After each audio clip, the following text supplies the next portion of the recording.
Good morning and welcome to the morning news. My name is Na Ashokor, and coming up in the headlines.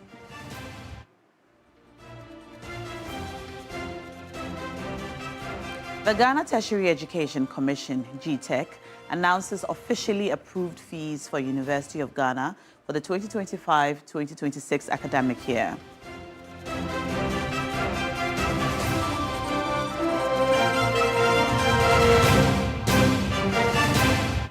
The Bank of Ghana says it cannot continue to bear further costs of the Gold for Reserves program. We'll tell you what the central bank's proposals are going forward.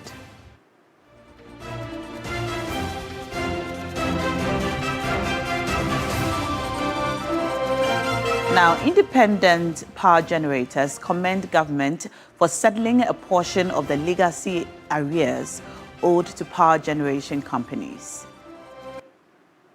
And in international news, Norway-based human rights group, Iran Human Rights, says at least 648 protesters have been killed in Iran since protests began in late December.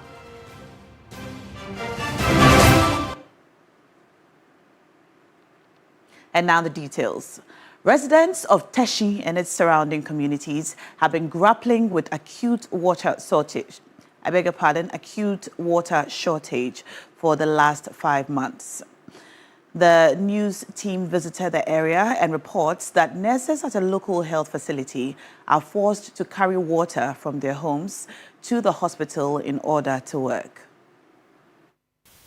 For weeks, residents in and around Teshi have had no water flowing through their taps. This has affected the daily lives of residents, impacting socio-economic activities. Health service providers tell the news team that they sometimes have to bring water from their homes when coming to work. Sometimes when I'm coming from the house, I bring water. So that's the water sometimes they use to wash their hands and then go to the bathroom when they need to go to the bathroom. How long has this been going on for? For like 2 months now. For 2 months, almost 2 months. We don't have water. So we have to bring water from the house. And we the nurses too, when we have to go to the washroom and then there is no water, sometimes you just have to hold it before, when you get home, then you do it. For now, we have our orderly here, Mr. Ashite, who goes to fetch water, I think at Kamtu Junction, every morning to fill the barrel, at least like 2 gallons every morning to fill the barrel. And then that is what we use for our day-to-day activities. So because of that, we are not able to do our usual dusting. Then when it comes to washing of the hands, sometimes we buy sachet water to wash our hands because we don't have enough water. Other residents have had to rely on water tanker services for their daily water needs. Residents are calling on authorities to address this dire situation as water remains a basic necessity for survival. For some time now, the whole electoral area has not got water. And it has become a very big problem and a big challenge. What I would say is, even when you're having money to even buy tankers, you don't even get the water. And then the prices of the tankers too are very, very high. Especially those within the electoral area, most of the time you see them with these gallons that we used to call Kufuor gallons, going around looking for water, at least sometimes around as early as 4 a.m. People get up, go to different electoral areas just to get water. I'm begging and I'm pleading on the government to do something for us. Officials of the Ghana Water Company Limited say the shutdown of the Teshi-Nongua desalination plant is to blame. We've had to shed a little water from Bong with the people within that area. And if you look at the population in that area, there's no way we can serve people more than 3 days in a week. And also because of the new rationing regime, our network is such that we still need to do some interconnections so that we ensure that water will get elsewhere. Hopefully, we should end this legal issues between us and the owners of the plant. For now, residents of Nongua and surrounding communities continue to bear the brunt of the water crisis. Now, the independent power generators have commended the government for settling substantial portions of the legacy arrears owed to power generation companies. According to the IPGs, the clearance of the long-standing obligations represents a major milestone in restoring financial stability and operational confidence across the power sector. Government, in a statement from the Ministry of Finance, announced it had cleared legacy energy sector debt amounting to approximately 1.47 billion as at 31st December 2025. Central to the intervention was the full repayment of the World Bank Partial Risk Guarantee (PRG), which had been depleted due to persistent non-payment under the previous administration. The action by the previous administration, the Chief Executive Officer of the National Petroleum Authority, Godwin Eduji Tamaklu, noted was reckless and had a negative impact on the credibility of the country. And so the very credibility of a whole sovereign state was what was at stake. The independent power generators or producers, they were the people facing the brunt of these decisions. In terms of the direct legacy debt, over $300 million have been paid to the independent power producer. Spokesperson for the Ministry of Energy and Green Transition, Richmond Roxon, says the move by government will ensure a consistent and stable power supply. You will notice that in the last couple of months, we've had a lot of these IPPs coming with new power projects as a result of the payment. So you cannot be consuming gas when people invest $8 billion and then you consume and not pay. And that is what happened under the previous administration. However, a former Minister of Finance, Dr. Mohammed Amin Adam, is questioning what he describes as the publicity surrounding the government repayment of energy sector debt. Reacting to the announcement on Facebook, the Member of Parliament for Karaga noted that such repayments are not new. For the independent power generators, IPGs, the settlement of the legacy sector debt reflects decisive leadership and a clear commitment by government to resolving inherited structural challenges that have constrained the energy sector for several years. The IPGs reaffirmed their unwavering commitment to Ghana's energy security, economic transformation, and industrial development. Now, the $1.47 billion paid by the government on January 12, 2026 to stabilize Ghana's energy sector is the latest response to a debt crisis years in the making. Judith Brown is in this explainer outlining how the sector slipped into trouble and what the reset is intended to fix. On Monday, January 12, 2026, the Mahama administration announced a payment of $1.47 billion as of December 31, 2025 to stabilize Ghana's troubled energy sector. And while this payment, which cleared part of the debts owed to the power generators, gas suppliers and other industry players, has been widely welcomed, it also draws attention to a deeper problem: how a sector once seen as an engine for industrial growth became a major threat to Ghana's macroeconomic stability. Now, by the end of 2025, Ghana's energy sector was carrying an estimated $5.6 billion. That's about 80 billion cedis in debt. And without decisive reforms, this figure is projected to exceed $9 billion by end of 2026. But how did we get here? The root of this crisis lie in the emergency power procurement between 2013 and 2016, when government signed several power purchase agreements, PPAs, on a take-or-pay basis to end persistent power shortages. All these contracts required the state to pay for electricity capacity, whether it was used or not. Over time, excess capacity costs consumed more public resources than spending on roads, hospitals, and schools combined. And by early 2020s, the energy sector had become a major source of contingent liabilities. Debts owed to independent power producers, gas suppliers, and fuel providers spilled into the banking system, weakened state-owned utilities, and put sustained pressure on the national budget. While in 2025 alone, outstanding obligations to IPPs stood at about $1.4 billion. And the main distributor, the Electricity Company of Ghana's inability to fully recover costs, created a cycle of non-payment across the value chain. Well, as of September 2025, ECG's technical and commercial losses stood at 27.05%, driven by power theft, billing inefficiencies, and aging infrastructure. Compounding this was a long-standing political reluctance to adjust electricity tariffs in line with real costs. Well, as a result, ECG now accounts for more than $4.2 billion in sector arrears alone. Macroeconomic instability worsened the situation. Most power and gas contracts are dominated in US dollars, while revenues are collected in cedis. And so the sharp depreciation of the cedi between 2022 and 2024 significantly inflated the local currency value of the outstanding debts. Now, the current administration's reset agenda has focused on restoring credibility.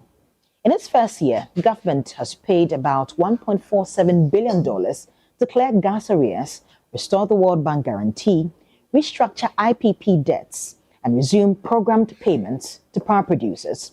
These steps have stabilized the sector, although recent revenue gains at ECG are largely due to tariff hikes rather than deep efficiency improvements. And so the lesson is clear. Long-term stability will depend on sustained reforms rather than one-off bailouts. Judith Brown, TV3 News. And now on the education front, the Education Ministry, through the Ghana Tertiary Education Commission, GTEC, has announced the approved fees and charges for the 2025-2026 academic year, with no increase in academic facility user fee. This follows widespread public concern after the University of Ghana released a provisional fee schedule indicating increases of about 25%, prompting an immediate intervention by the Education Ministry. Nura Mohammed reports as follows. Students of the University of Ghana were met with unexpected news as they returned to campus for the first semester. The revised fee structure reflected increments of up to 25% for some year groups, with others recording increases as high as 34%. The development sparked widespread outrage among students, parents, and the general public amid concerns that the fee hikes were not approved by Parliament as required by law. In response, the Ghana Tertiary Education Commission, GTEC, in a letter dated January 5, directed the University of Ghana to reverse all fee increments, suspend further collection, and refund monies already paid under the increased rates. Following a stakeholder meeting on January 8 involving the Education Ministry, GTEC, University Management, and student leadership, the Deputy Minister for Education, Dr. Clement Park, together with GTEC, issued a directive on Monday, January 12, to communicate the revised and approved fees and charges for the 2025-2026 academic year. As we speak, GTEC has already written to the University of Ghana on the 6 points that we agreed upon. But essentially, the meeting sought to examine the fee increases, which components of the fees were increased, and to look at a fee that would not encumber students. But primarily, most of the increases were not from the university.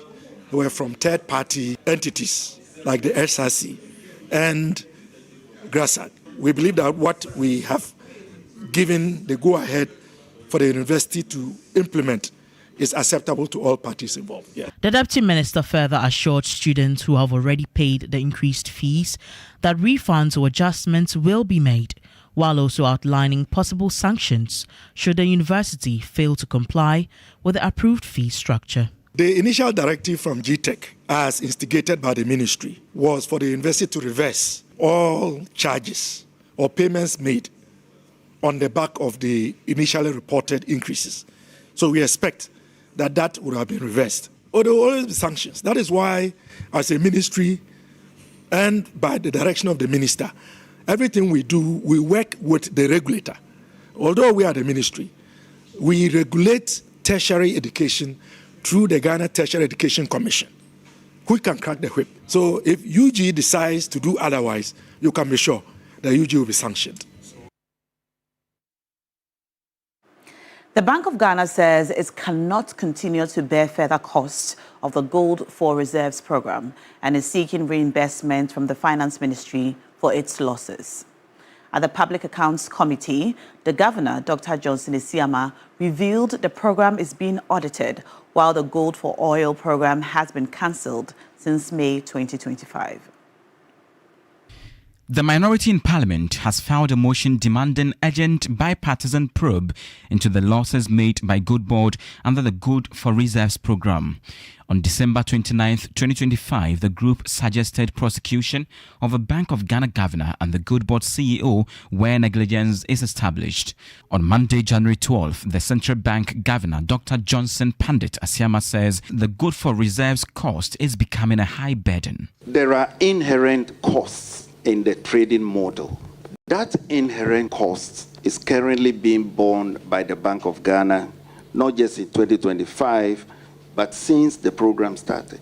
The Bank of Ghana, due to what has happened since 2022, we are not in a position to shoulder those costs going forward. As we speak, we are having a conversation with the minister to see if they can reimburse us, even for those costs that were passed on to Bank of Ghana since 2024. So going forward, the key thing or the key question is who takes charge of the costs incurred in that exercise? He told the Public Accounts Committee the program is under external audit, adding that the Gold for Oil has been shut down, saying the cancellation has reduced queues at the pumps. The Gold for Oil, or the G4O, since May of last year, we had to shut that down. An external audit is underway currently, and that entire program is being audited. The Gold for Reserves, that is the G4R.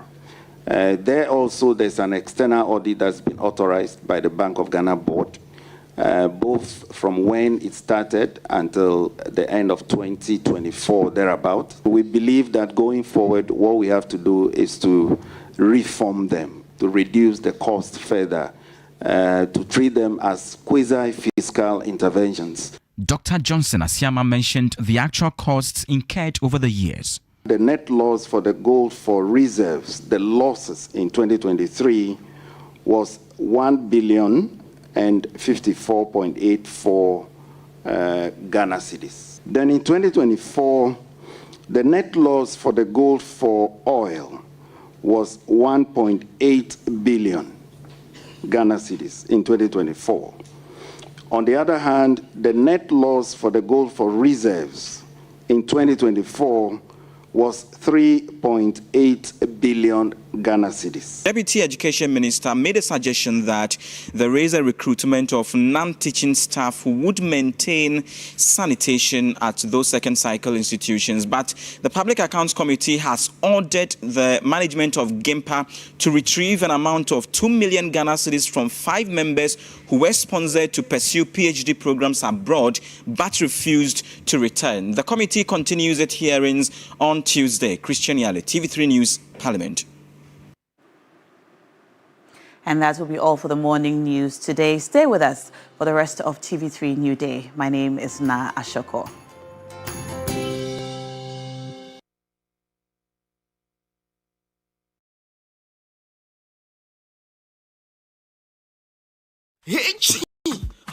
My head really aches, feeling cold and feverish.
Are they not peaceful anymore? What are they now? Yeah, it's true. They are just Peter and they are just Peter and Rude Boy now. Yeah. Peter and Paul. Peter and Paul now. Everybody's just PFP.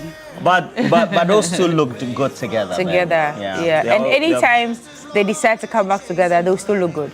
Anytime they decide to come back together, it will still be amazing. What happened?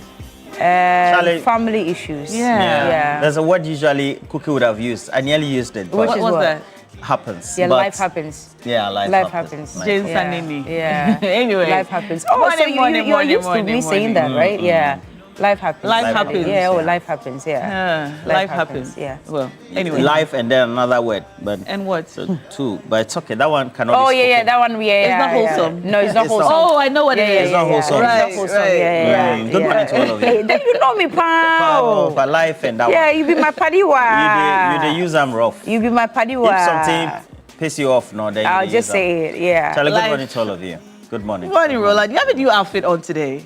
Wow. Yeah, this one is by Simca. Simca. Yeah. I see. So this is not Elise. Is it Elise Couture you've been wearing, right? Yeah. So this is not. This one after the blue Simca, yeah. I noticed right when you walked in, it's a different fabric. It's a different sort of fabric. It's really nice. This fabric is usually from Nigeria. It's really nice. It looks very Tinubu. Tinubu. Yeah, you're looking like the Nigerians on TikTok, the way they insult their president and their country. Anyway. A lot has been happening. Yesterday, you were in Teshi. I was in Teshi. And water is scarce there. The desalination plant has been down since October. New Shejame in Nake in Nuga. Oh, it was in Kehe.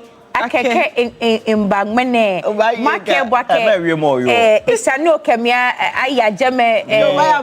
No, how do you say often? It's an work for Jamaica. Follow. It's an work for Jamaica.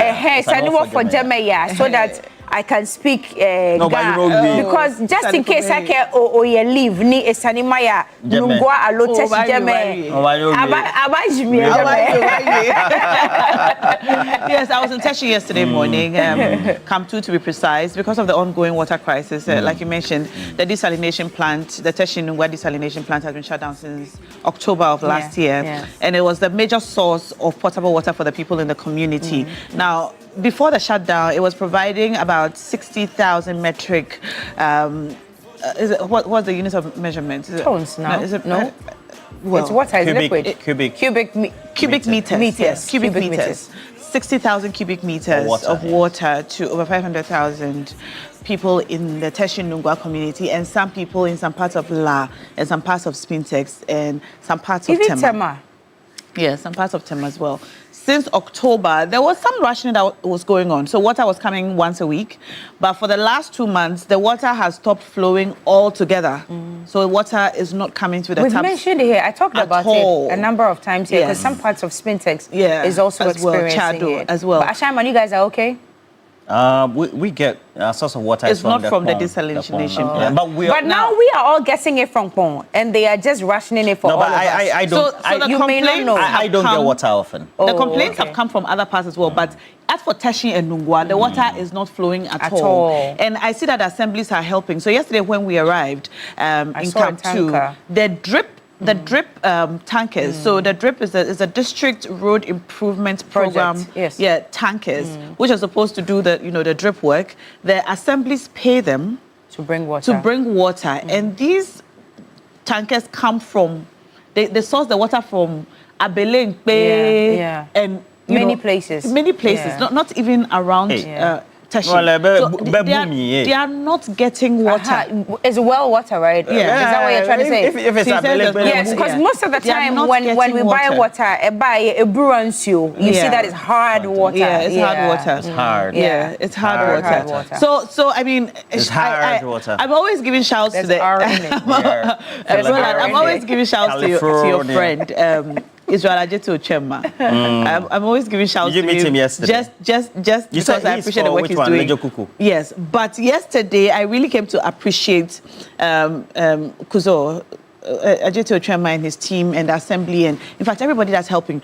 Because when we arrived and we saw the gallons from the Kufuor gallons, the yellow ones. The number of Kufuor gallons. And you know, it's not like each person just brings 1 gallon. Some people bring like 20. As many as they can. Including the big bottles we put on dispensers. What are they called? The dispenser gallons as well. Yes. So they basically bring all large dispenser bottles or what do you call it? Yeah. Anything that can gather water. I need to understand. And they queue up and when wait. the drip machines, the drip tankers bring the water. Yeah. The community members buy it, or it's for free? No. So the community. A member of the community would make their poly tank available. So the drip machine would dispense the water into the poly tank and leave. Keke abaja. One jerry can per house. About fake line. No. And that's the problem, because that's something that some of the community members are complaining about. One person will bring 15 kufuor and get all of it, and somebody else will get it. And then somebody brings just one. For me, I decided not to talk about water issues when I went to Airport Hills the last time, and I saw a water tanker delivering, the poly tanks of water into the residential area. So Airport Hill, I was surprised. Because that's where all the big people live, those who take the policy decisions for us. So if they even they consume such water, I know that they're not going to do the right things for us. So I became disheartened, and I knew that. Yeah, but if you can afford the tankers, it's a different story also. But I'm only laying a certain premise for which I want to stay this narrative, because generally our population has expanded, the city has also expanded, and at the end of the day, we need to make the decisions that would ensure that people get access to water. And this is even Accra. What about the areas which have been contaminated or can't have access because of galamsey and other pollutants that have made sure that water is not available and accessible? There are perennial areas where they don't have water. So we have, for example, Tamale, which has always had difficulty. We have many areas in Savannah, they don't have access to pipe of water because of many reasons, either due to access to the main water source or not having access to a treatment plant, etc. And so I think generally we have pockets of water accessible, but generally you are not going to have consistency in water supply if you're in Accra. Unless somebody is telling me maybe I live somewhere around the main residential areas of Accra, the principal street, and so the old Accra, you have it. But for many of those adjoining areas which have expanded from these areas like airport cantonment, you're not going to have consistent flow of water for 7 days. And so for many residents who have put up houses, they then have to complement that with putting together a poly tank. Then they have these machines and this motor. Let me tell you. The worst part for the people in Teshi. They are not getting the tanker water to buy. Ekobe. So it's actually much worse in these areas. They are not getting the tanker water to buy. And so when they do get it, the cost is twice or thrice as high as they normally would have bought it. And for the hospitals, especially in the CHIPS compound in Teshi, it's sad. We visited one yesterday. Exactly. The nurses said they bring water from the house so that they can use the toilet facilities at the hospital, so that the patients can use the toilets. And it's a hospital, so they use water for pretty much everything. Washing of hands, cleaning the medical equipment, and so on. And they have to buy pure water in order to do this. And so yesterday I was listening to Sister Limate on Ghana Tonight, and I heard him say that they prioritize the hospitals and they prioritize the schools. And just to draw your attention, Ghana Water, we understand if you're prioritizing hospitals, but you're not probably getting all of them. And he said that those areas who are not getting water should draw their attention. So this is by way of information. We know you're watching this show. The CHIPS compound at Camp 2 doesn't have water. And so in prioritizing the delivery of, I don't know if it's through tankers or whichever way that you do it, please bring water to the CHIPS compound at Camp 2 and some other CHIPS compounds in Teshi. I'm then worried about Lekma Hospital. Lekma Triblo. It's in the Lejekuku, yes. So it's in Lejekuku also, right? Agblezan. Yes, it's on the Agblezan Road. Yes, it's just down the road from the Triblo last stop. Right. So the Lekma Hospital, we don't know if they have water, but the area has no water. Because that one is a much major bigger hospital, you know, So and there's a family no health hospital as well, which is just at the La Scala junction.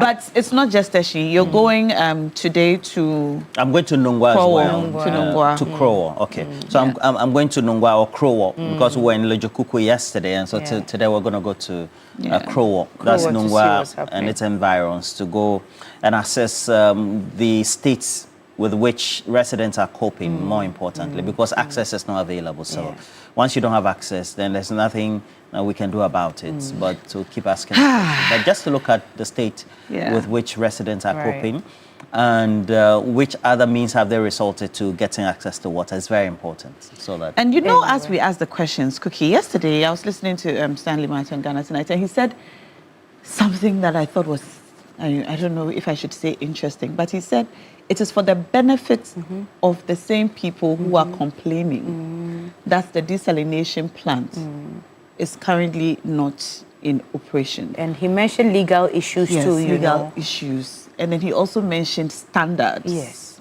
That's what he said? Standards. Yes, operating standards. Yes, he says that the operating standards of Ghana Water is higher than the operating standards of the, even he mentioned some other organizations, that Ghana Water holds itself and its partners to very high standards. That's what he said? Yes. Stanley Mate? Yes. Okay. And so there are also some legal issues. He was not directly apportioning blame to any of the parties, but there are issues that need to be addressed. And so the people of Teshi and Nungwa and the people who are affected should please bear with Ghana Water because they are trying to resolve the issues and it is in their own interest. Well, he's a PR manager, so but insider sources that I have from Ghana Water as well as the relevant state agencies, whether it's PURC, is indicating that managing and then operating the desalination plant is very expensive with the type of tariff that the PRC is approving and subsequently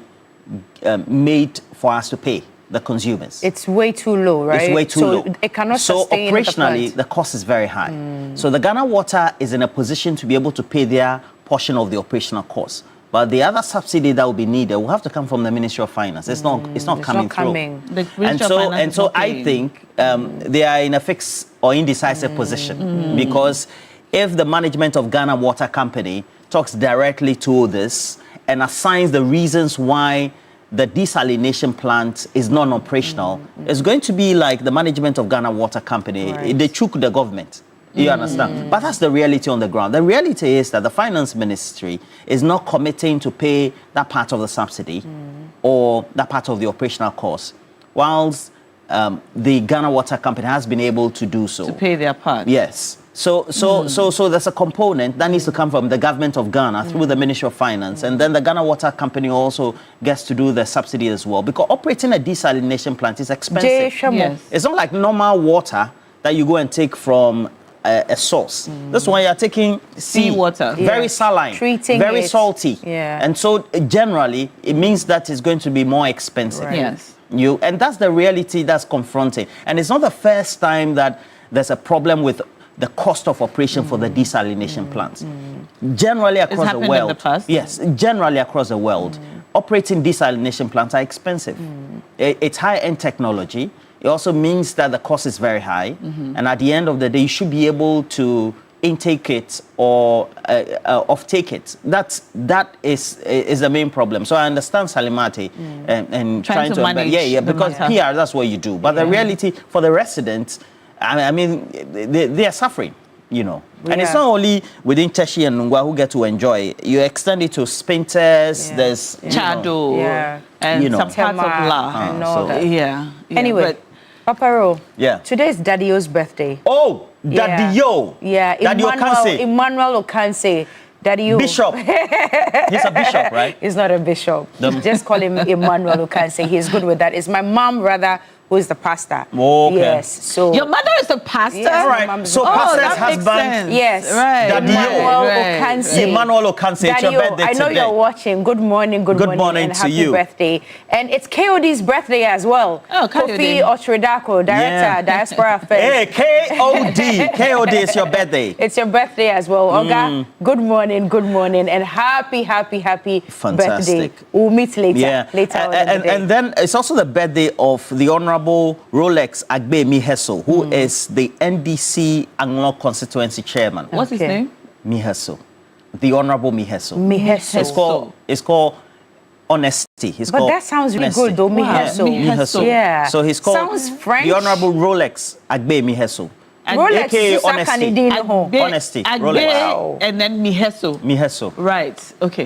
All right. What do we have for big issues? Well, on big issues, we're going to be talking about that post by the Finance Ministry, 1.4 million billion. The minority has been reacting to They it. have. They always react to everything. It always happens. They're concerned, that this is not. Charlie, discuss it. It's a good thing. Discuss it. And the Bank of Ghana is asking the Finance Ministry to also share the cost burden. That's if you refund. That is coming with the gold board and related matters, and also refund some of the costs that have been incurred so far. Is this the way to go?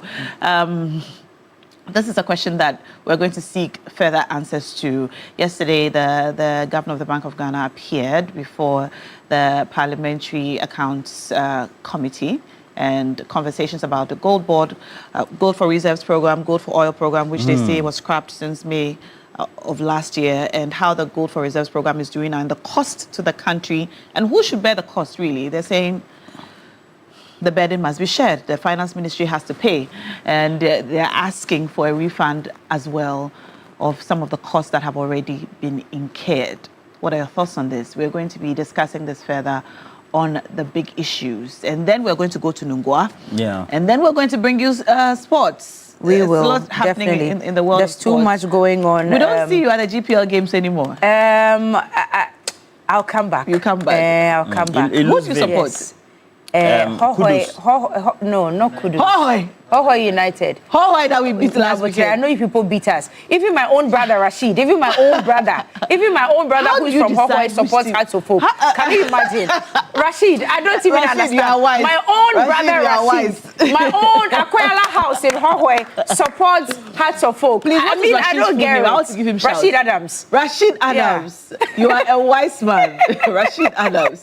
Accra House of Oak, Continental Club Masters. You are supporting the right side. Charlie. Because how can we come to your own home, and beat us? Your home, with all the home support that's Hohoi House? And beat us. Look, if you go and play in Hohoi, I don't the home support. Look, you have to be a formidable team to be able to focus on the match. Because the home support at Hohoi, I've got to give it to you. Next time, they Mia Sagbadomi. Mia Sagbadomi. Next time, they Mia Sagbadomi. Mia Sagbadomi. Mia Sagbadomi next time. Mia Sagbadomi.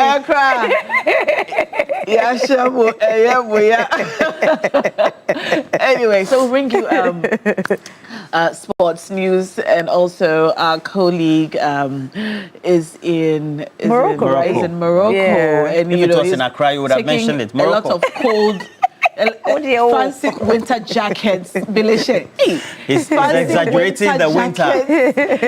Out there in Morocco. So it's very close to Spain. But is it that cold? It's cold. Mama, and his lip gloss. Yeah, he's keeping warm. Don't do that. Pneumonia. No, be small. Bilashe, shouts to you in Morocco.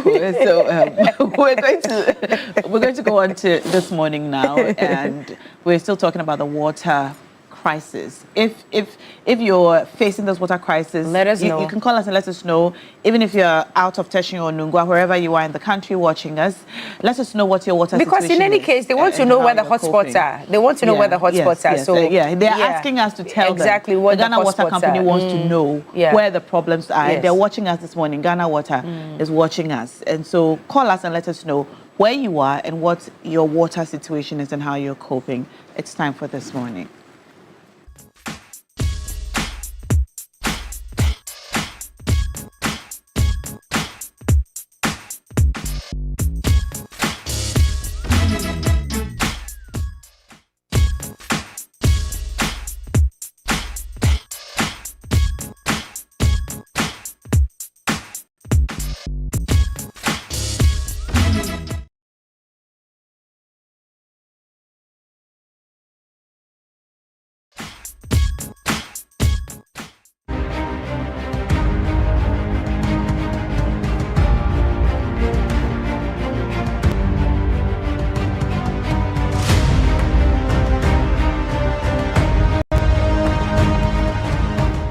Here?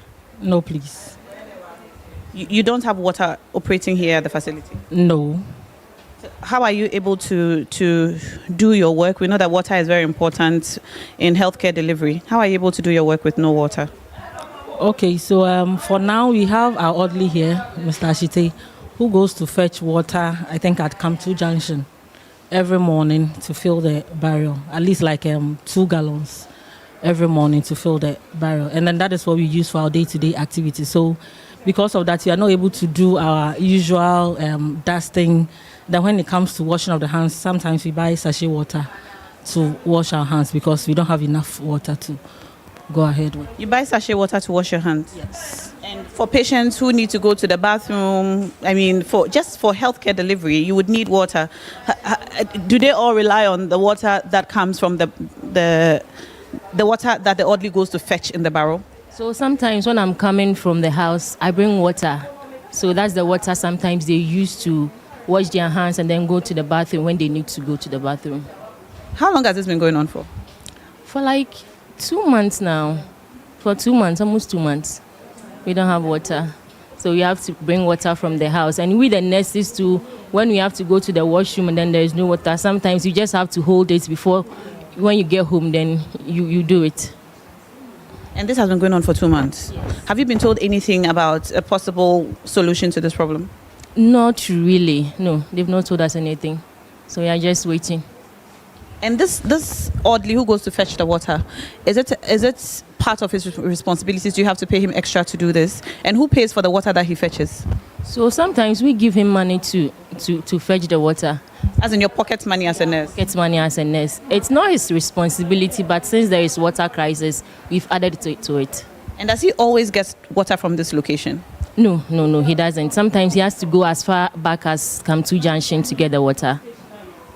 And he carries it on his head and brings it here? Yes. It's not a tanker? No, it's not a tanker. He carries it on his head. How many times does he have to go in a day? 3-4 times. Is he around? He's queuing for water at the drip machine. And is he giving priority because he's bringing it to the hospital? No. They don't give him priority. He has to queue like all the other people. So he basically has to stay in the queue and wrestle just like everyone else? Yes.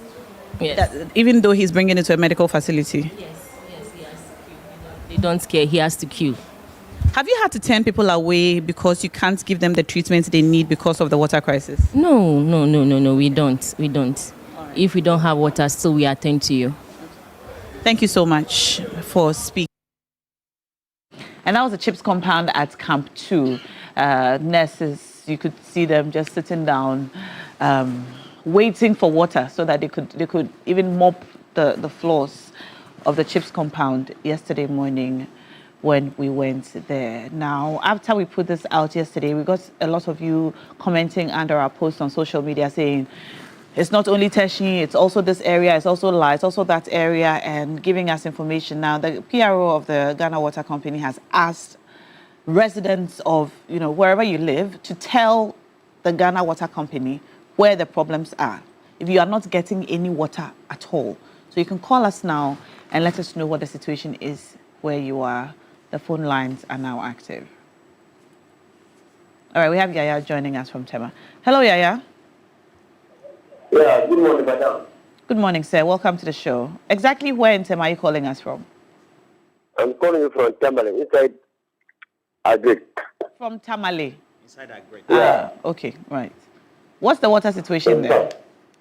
After the water situation there in Tamale, in fact, it's uncomparable. Some parts of Tamale here, in fact, more than a year now, or more than a month now, no water. I wonder how we are in where we have. In fact, leaders to come and address our reason why some parts of Tamale do not have water, especially at Tunight side and other side of Tamale, Central. Some parts of Tamale Central, some areas are not even having water. So that's why our late MP, Honorable Mutala, when he saw responsibility, he was decided to do a natural borehole to the for the part of Tamale Central. That is why, in fact, you are not seeing people carrying jerrycan anyhow in Tamale Central, because the natural borehole is protecting some of the community areas. Other than that, in fact, it will be a different thing altogether.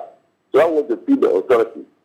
If every leader can make a good thing to pretend that they can provide the borehole, natural borehole, to the area, so that the government will now look at how to solve the water problem for we the northern region here. It will be better. Because looking at the money that we are using, that side, in fact, the population is now increasing every blessed day. So the water that we are using some years back, in fact, that water cannot, you can't depend on that water again. So I want to appeal to our leaders and those in the street and find out the solution that they are going to solve the Ghana problem, the summer water problem, especially unity water part, so that it will be in fact, it will be a part. You don't want a station whereby you have occasion, you can't get water. Water is life. And if there's no water, how can you survive, sister? Looking at things, in fact, so our leaders will wake up and find out the solution that they are going to do, so that all of us will get water to drink. It's not water. Sometimes, in fact, the mortality is even that. Sometimes the water will not be coming, and then get water company, they are going around giving water bills. What are you going to use, and what are you saying, what are you saying? So I wonder how things is happening this way, and they are not explaining to us, and they are not even reducing the water bill. So God will help us. Thank you. Yeah, thank you. Thank you for calling. Yeah, it's calling from Tamale. And you were saying that this is a common problem in Tamale. Tamale. No, but remember I covered the elections in 2024. Right from the airport when we touched down, everyone who met us told us about the water situation, that it was something to be dealt with. The water situation in Tamale, listen, it's unprecedented. And they've been suffering for a very, very long time. So what he's saying is very, very true. It's been years, not just months, that we are experiencing in Accra. It's been years for them. But the Tamale situation is due to the cost is going to take a central government to be able to pull transport water from, whether it's the Volta? Yeah. Into that part of the country. And then, of course, you're going to have access through the Savannah area. Right. What about Savannah region? So that's what they are surviving on right now. Most of the communities survive on boreholes. That's what he was saying, that the late Honorable, Mutala helped them with those boreholes. And I know Honorable Haruna Idrisu has also done a lot for his community as well. Anyway, another caller is on the line. Idi, where are you calling us from? From Tabora. Hello, Idi. Good morning, Idi. Well, let's take messages then. Aziz Dollar sent in one. Aziz Dollar just feels like flowing all of you fans this morning. Now, your outfit is top notch, most especially your hairstyle. Papa Ro, you are so elegant in this kaftan outfit. As for Cash Mama Cookie, you are straight to the top when it comes to dripping. Good morning to Professor Sharif Khalid. Aziz Dollar sent in that one. I'm told Musa. Shout out message. I know. I'm told Musa from Upper West. Hello, good morning, Musa. Morning, how are you? Very well, thank you. How are you also? Musa? Oh, too bad. Yes, I think we've lost Musa. Well, let's head for some messages this morning. Rolly, you want to start? Okay, so I have this one from Kwame J, who says that for many of us living in areas that are Galamsey endemic, we don't have water 24/7. You'll find that there are times that even where the water is flowing, the color of the water is nothing to write home about. And that's what central government needs to think about. So we need to solve our Galamsey issues to be in a position to provide water across board in those areas where we have illegal mining ongoing. And then also Courage Kotoka from Anglo-Gala Shibi also says, I'm really enjoying the discussion so far. Access to water is a key issue across many regions in Ghana, where there are communities that have access to water. Others also don't have it fully.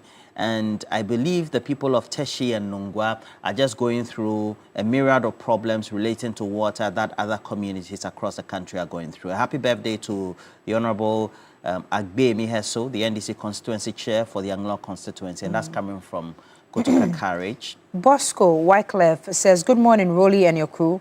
This water crisis here in Teshi Bush Road is very disheartening. We've been battling with this for almost 5 months now, and the bills that come to are very high. I wonder where those bills come from, because they used to supply us once in a week, but unfortunately, there's been weeks of no flow at all. On the days that it flows to, the pressure is very low, and those using pumps in their homes access it more, making those of us without pumps suffer. The government must intervene because the situation here is very bad. Another caller from Bimbila. Hello, good morning. Welcome to TV3 Newday. Hello, good morning. Okay, looks like we're having challenges with the telephone lines. Awudu Yusuf says the water crisis should be treated with urgent need. Here at Sola in the Savannah region, we cannot even talk too much. Wow.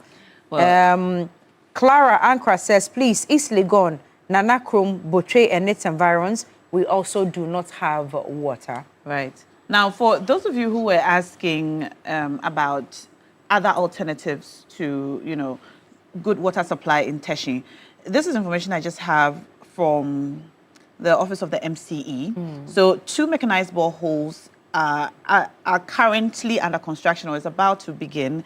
They did the assessment on Saturday.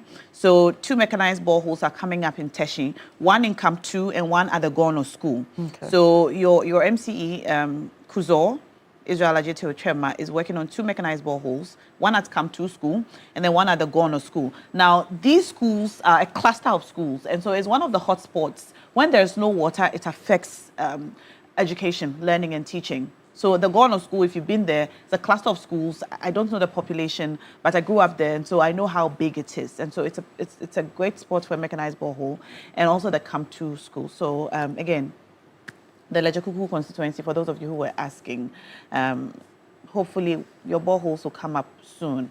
But still, the desalination plant, we are hoping that it comes back up. It's been off since October of last year, and the Ghana Water Company say that it is in our own interest that it is currently off, that they are working on alternatives, and hopefully soon we'll have water running through our pipes again. But until then, what do we do? That is the question.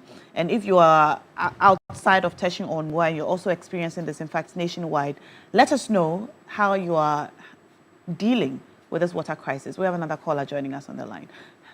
Hello? Yeah, hello. Yes, sir. What's your name and where are you calling us from? Yeah, my name is Peter T. I'm calling you from Sukuraka. Oh, Peter T. Please, yeah. You're on with Cookie. You're on with Cookie. Peter T, talk to Cookie T. Yeah, Cookie T, I hope you are doing well. By the grace of God. Together with Roland and we are fine. Good. God is good. Now, her mouth is too sharp these days. Very sharp these days. My mouth is too sharp? What does that even mean?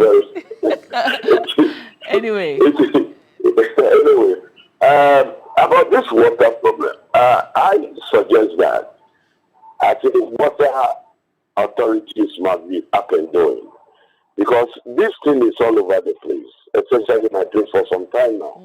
The water doesn't flow regularly, and the idea is that just to create some borehole to be able to get water when it comes to matters of shortage, So they have to be up and doing. And I don't want to bring government in here too much, because I listened to the program yesterday night, that is Afrec Okanse's program, and I think the director, also whoever was in charge that was interviewed yesterday, was able to defend the indefensible, because some of the things that she was saying did not go down well with me, and not me alone. Many were complaining that if that should be the case, then it means that they must also look as well to be able to provide water. And it is becoming rampant all over the place. Shukura in particular, we don't have regular for some time now, more than 6, 8, 9 months. And why should we continue doing this? And you have to depend on boreholes.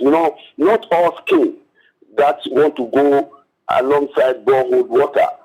Are you getting me? Because some are salty in such a way that you cannot even use it for ablution and any other things.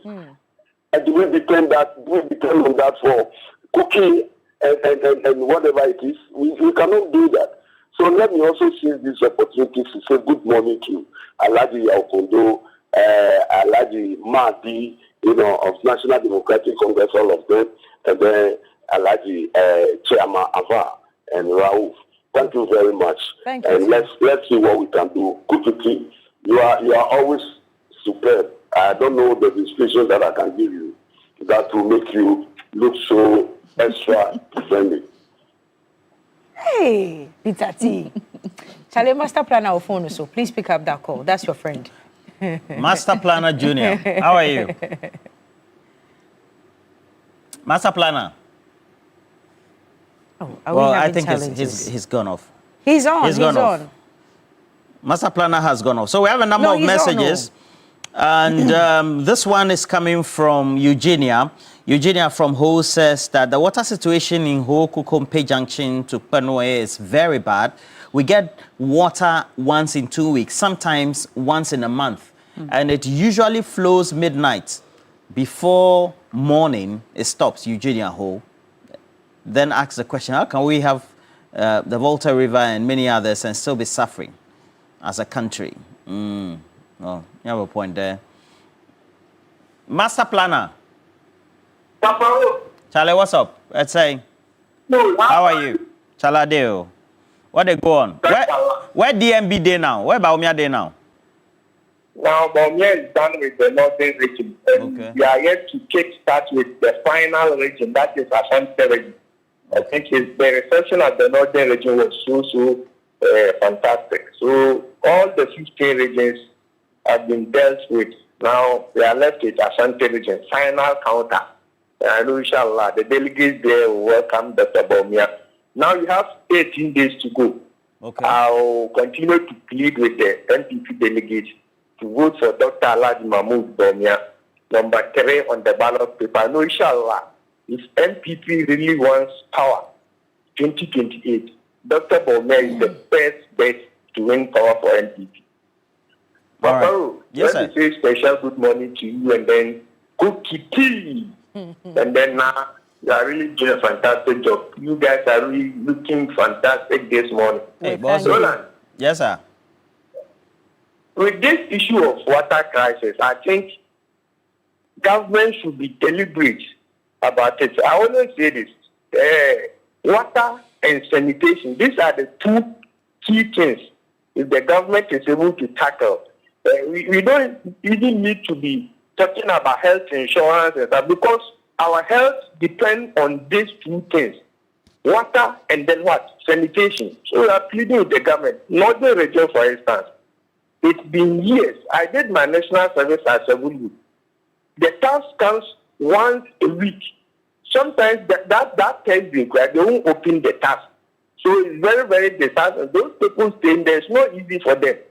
So government, we have Bupe River, the black Volta and then the white Volta. We're talking about the Volta, but they have some rivers there that the government can use to supply water for them. So we are begging with the government. We should do something. I know President Mahama is trying his best. He's solving 1 or 2 issues, and he can do this. In addition, he is from the northern region and he should please do the necessary for his people. And TV3, let me commend you for always bringing issues that seeks to solve the problems of the people. It means you are really on ground. Keep up the good work, Roland and the team. God bless you, Abanda. Master Planner Junior. The position you are going for Kintampo North for MPP is which one? Yes, communication officer. That's why I'm always on air, trying my best to fight for my party. And I know certainly nobody will contest me because the delegates themselves know that, you are the best. The work day ground, and you are really doing the work, not because... Please, does the party know that as an MPP you keep calling into our program and then you listen to us, you watch us? Does the party...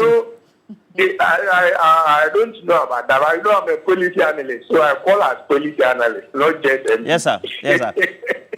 Zach, we'll talk. Yeah, we'll go talk. But he now be thank you very much. But he now be Yimbil says, Cookie, You've told it all. Tamale has been living with this water problem for ages. So seeing this Tema and Nungwa suffer for 3 months is a laughing story for us in Tamale. The UDS campus in Dungu is the baddest hit.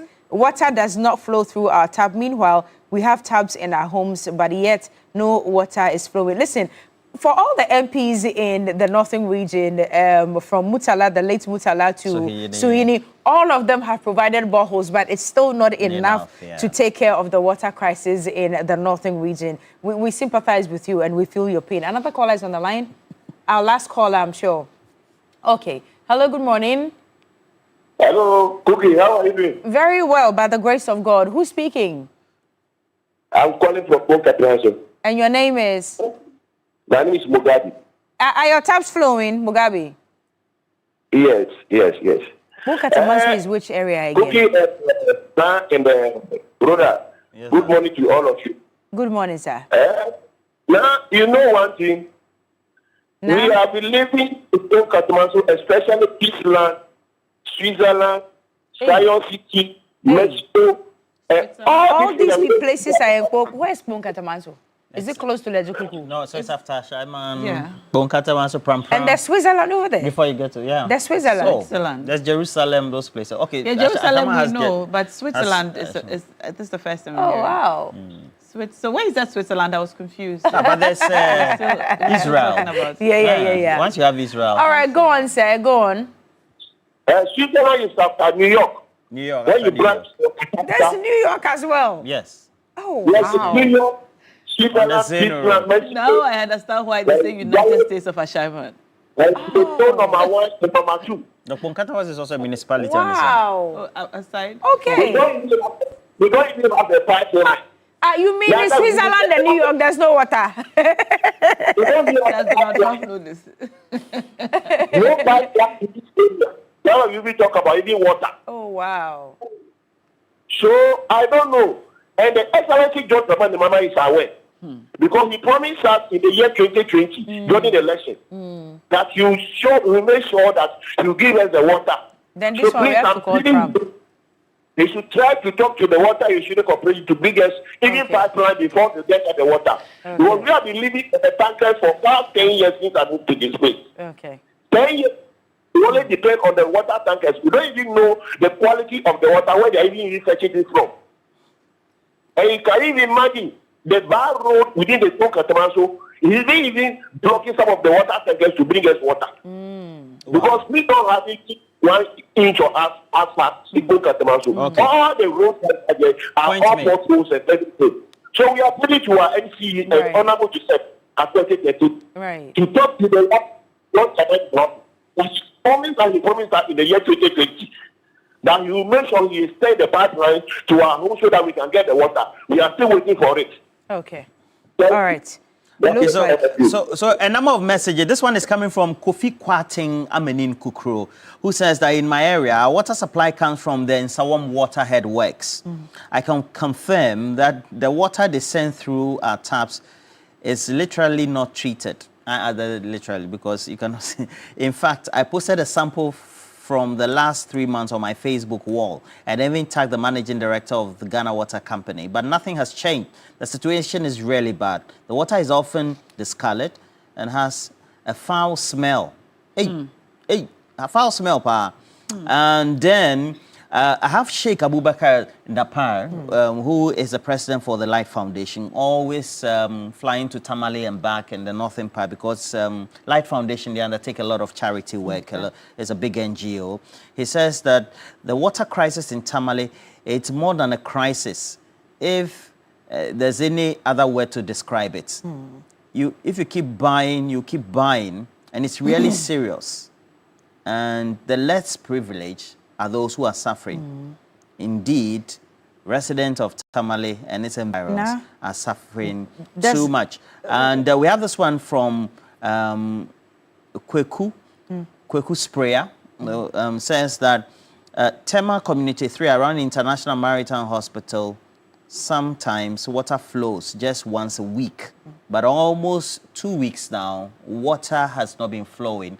For those residents around Tema Community 3, the Maritime Hospital area, they just don't have access to water. And Community 3, close to Community 5, just doesn't There's have some access information here as well, which says that now we can verify. It says there's a spot close to Yomo Specs area where water tankers come to fill up every day. And the person says, I was told it's illegal and the activities make some pipe tubes not run water. Can Ghana Water look into this area? Yomo Specs, yes, I know Yomo Specs. There is a tanker that comes to fill the poly tanker. And they're saying that it's illegal. Ni a block or pipelines there. Okay, well, Israel Ajeto Chema, please. Yeah. Please look into this for us. They say that there is a tanker that comes to fill up poly tanks at Yomo Specs and it's illegal and it's blocking the pipes. Yeah, the pipelines. But the pipe is not flowing. Okay, all right. We'll look into that. Honorable Kuzo, please look into this for us and so that this matter can be resolved. But there's a world-class university right here in Ghana, Rosebank International University, a strong South African university with a brand, which is a brand of AdVTech Group, Africa's largest private education provider, with 146 schools across 5 African countries and over 100,000 learners, and partly owned by the World Bank through the IFC. Rosebank International University is fully accredited by the South African Qualifications Authority, the British Accreditation Council, GTEC in Ghana, City Guilds UK, and Capsicum Culinary Studio. At Rosebank International University, we offer a Doctor of Business Administration, MBA, Masters of Science, and Master of Philosophy in Digital Marketing, Bachelor of Supply Chain Management, targeting professionals in freight forwarding, customs, and more. We offer hospitality and culinary arts available at diploma, undergraduate, and postgraduate levels. Our ICT has BSc Information Technology in Business Systems and IT Computer Applications Development. All carefully designed to equip you with skills and qualifications needed for a successful global career. Our mission is simple: inspiring excellence. Admissions are now open for January 2026. Visit our modern campus at Airport Commercial or Pebia House, Accra, or apply online at www.riuc.edu.gh. Rosebank International University, building global citizens. Alaji sent in a message, says that he thinks or he knows that Abai Papaba, so the water problem in the northern region will be solved. Who said that? Alaji Bini Yirubun Shele. Of Savalugu. And he sent his usual greetings to Shamima, Muslim and husband. Well, there's a granola bar here on the table, which is very good for you, your family. It's good for your health as well. I mean, it has all the nutrients that your body needs to face your day. So make sure that you grab one for yourself and for your family as well. Available everywhere. This one, it's in every corner shop in the country. Make sure that you get one for yourself and for your loved ones. On that note, let's take a break. We will be back with the big issue.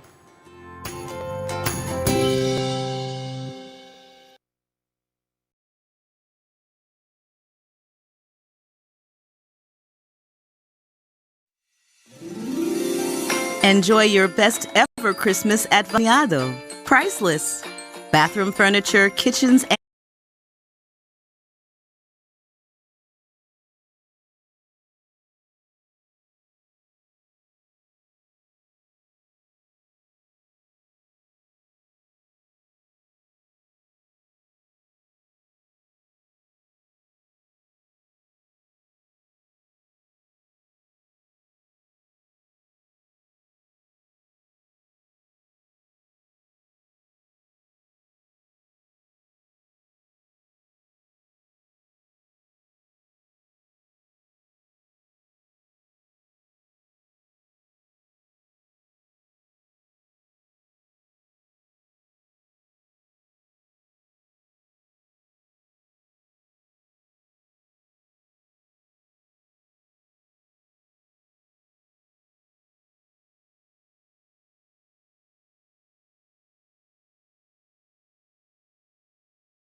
And you're welcome back. You're watching TV3 Newday. It's now time for big issues where we address the pressing issues in the country. We've seen a lot of your messages asking us to speak further on the water issue in Teshi and Nungwa and Tema.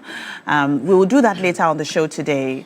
Roland Walker is on his way to Nungwa now, the Krowo constituency, and he'll be there from 9 o'clock all the way till 10 a.m. So if you are in Nungwa, you can look out for the TV3 van and speak to him when you see him about the water crisis in the constituency and how you are managing. He'll be visiting some of the health facilities as well as the schools, the Nungwa Secondary School and the cluster of schools in the area. So we will not be talking about the water crisis on big issues. We are going to talk about other issues which are making the headlines and are equally important. But before that, I have a very special birthday request, which came in earlier that I couldn't do. So a very special 69th birthday to Mrs. Susanna Saki Apia of Medina. Wishing you good health, peace and love. And it's from your brother, Christopher Soa Mensah, here at TV3. He's our cameraman on TV3 Newday. Amazing, amazing gentleman. And he's wishing you the very best. Mrs. Susanna Saki Apia in Medina. You are 69 years old. Wow. Well, God bless you. And may you continue to live long in good health. Now, back to big issues.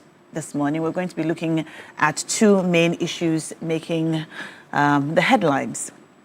First, we know that we have been told that the government has paid some 1.4 billion in some of the legacy debts which have accrued over the years. Now, while that's met some celebration, especially on social media, the NPP has said that, well, this is just, it's not necessary for these PR gimmicks, they call it, because this is nothing new and not something that we should be celebrating and going on about it on air or online.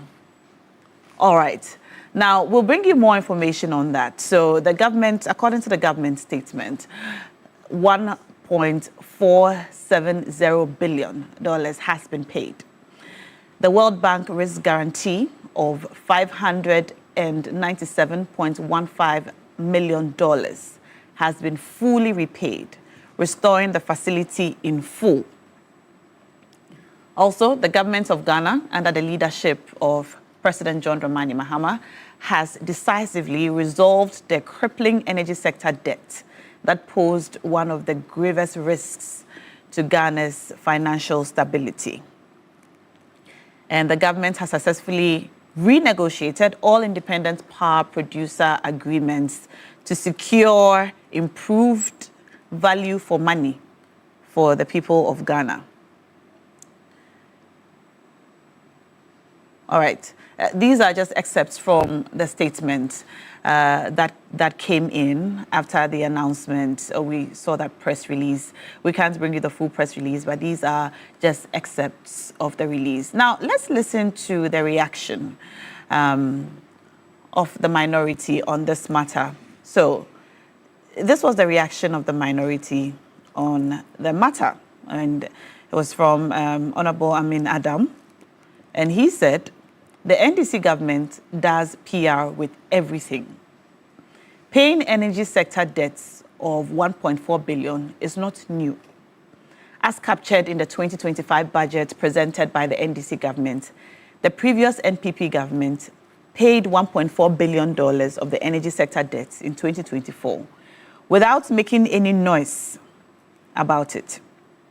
So this was the response that the NPP put out soon after we saw that release by the NDC government telling us exactly how much has been paid and how we are going to be restored. And this debt was one of the gravest risks to our financial stability. And we see that a lot of you have also been commenting.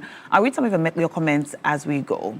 This will be our first topic for discussion. We're also going to go on to the conversation on the gold board. Yesterday at the PAC meeting, we saw that the governor of the Bank of Ghana spoke extensively about the Gold for Reserves program, telling us about some audits that's going on, as well as the complete scrapping of the Gold for Oil program, which was done in May last year. But most importantly, he has asked for the Finance Ministry to step in to provide a refund for some of the costs of the operations of the Gold for Reserves program, as well as shouldering or taking up some of the costs moving forward, because it's not a cost that the Bank of Ghana can bear. We're going to go into it. Again, keep your messages coming in. I see some already coming in on our Facebook stream, but I want us to meet our guest in the studio now.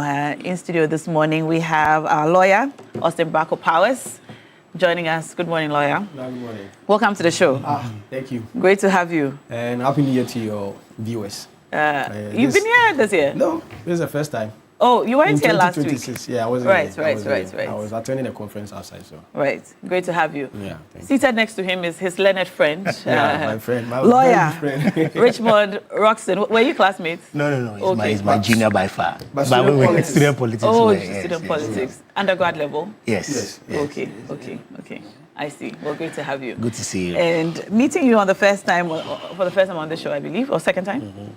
I'm sure second time. Second time, not on this show. It was during the elections. During the elections? No, I think we met a couple of times, like 2 times. This will be about the 3rd time. So why am I struggling to pronounce your last name? So I can just call you Seth. But you pronounce your last name for me. Dapla. Say it again. Dapla. Dapla. The I is not stressed. Dapla. Dapla. Ah, from where? Jirapa.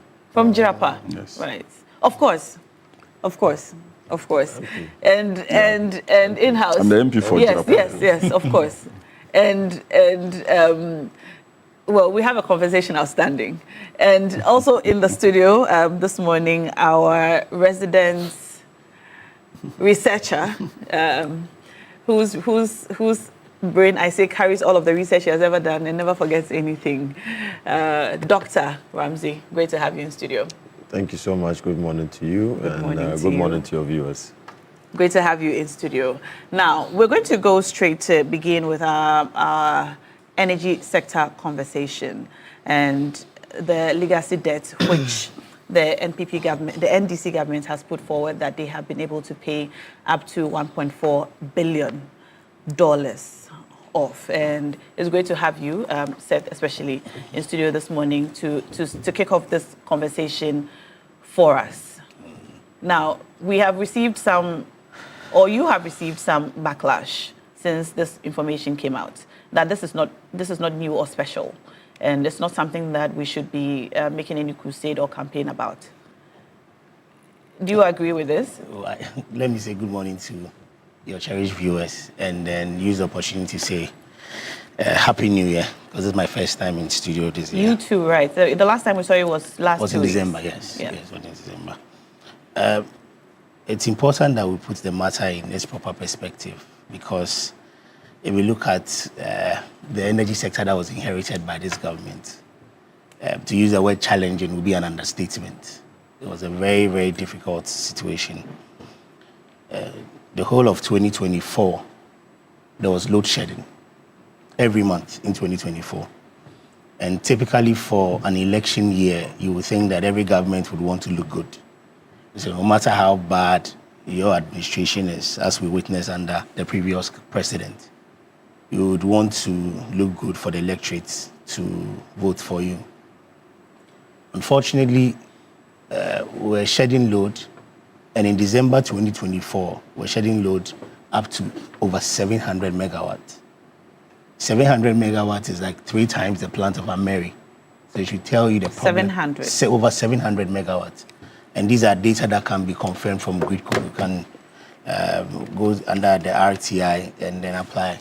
And I'm sure that the information will be provided to you. And so it was a very difficult situation.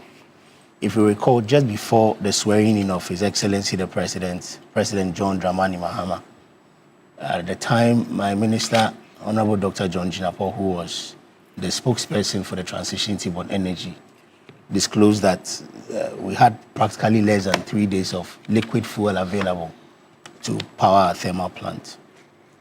Beyond that, it was a legacy debt to IPPs that at the time the figure provided was around 1.73 billion United States dollars. We also had a debt when it comes to this guarantee, the partial risk guarantee, which had been completely depleted. This partial risk guarantee is a very, very important guarantee. In 2014, when we're proceeding with the Sankofa project, again under His Excellency John Dramani Mahama, he had to put together a World Bank guarantee to give the investor confidence that the gas consumed will be paid. This guarantee was $500 million. That had been completely depleted because the previous administration were using the gas and they were not paying for the gas. And so ENI and its partners were drawing down on the guarantee, which I'll call an LC, and you completely depleted it. Beyond that, you come to ECG itself. We had several debts. ECG's books showed that it owed about 80 billion cedis when we took over government. Beyond ECG as well, the management of the cash waterfall mechanism had been very abysmal. ECG goes out, collects the monies, and they were either underdeclared, or they were mismanaged, or they were directed to other persons, and they were just engaged in procurement. And so the government, led by His Excellency the President and my own boss, Honorable John Jinapor, had to put together a work plan, a comprehensive work plan to deal with the power sector challenges.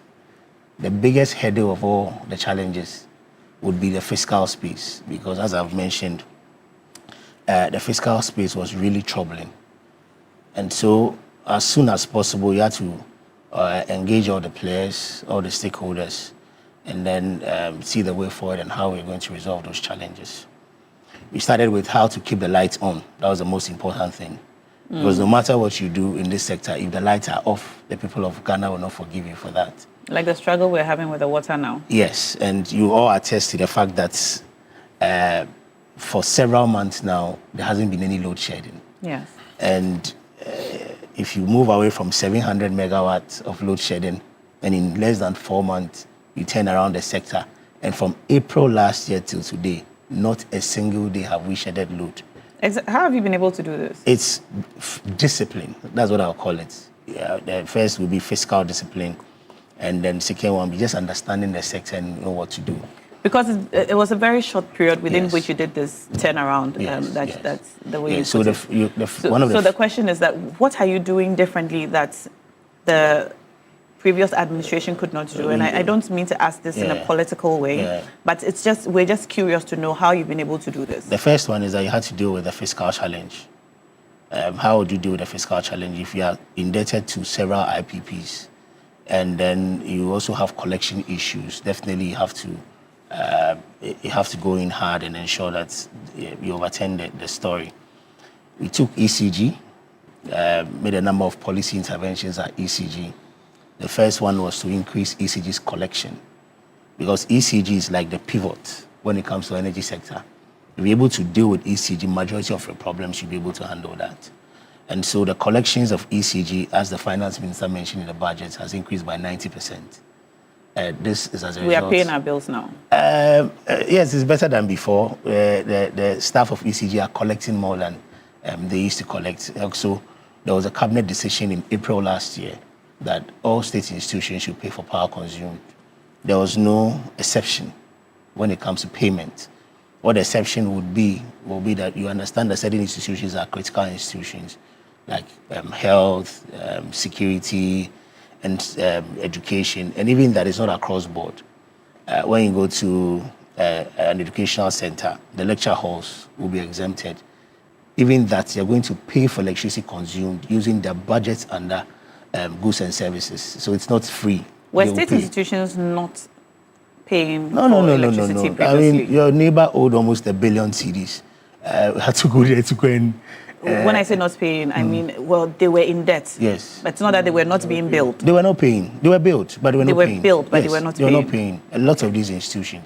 And that's why moving from last year till now, the Ministry of Energy is supervising the policy of His Excellency the President to install prepayment meters in all offices of state institutions.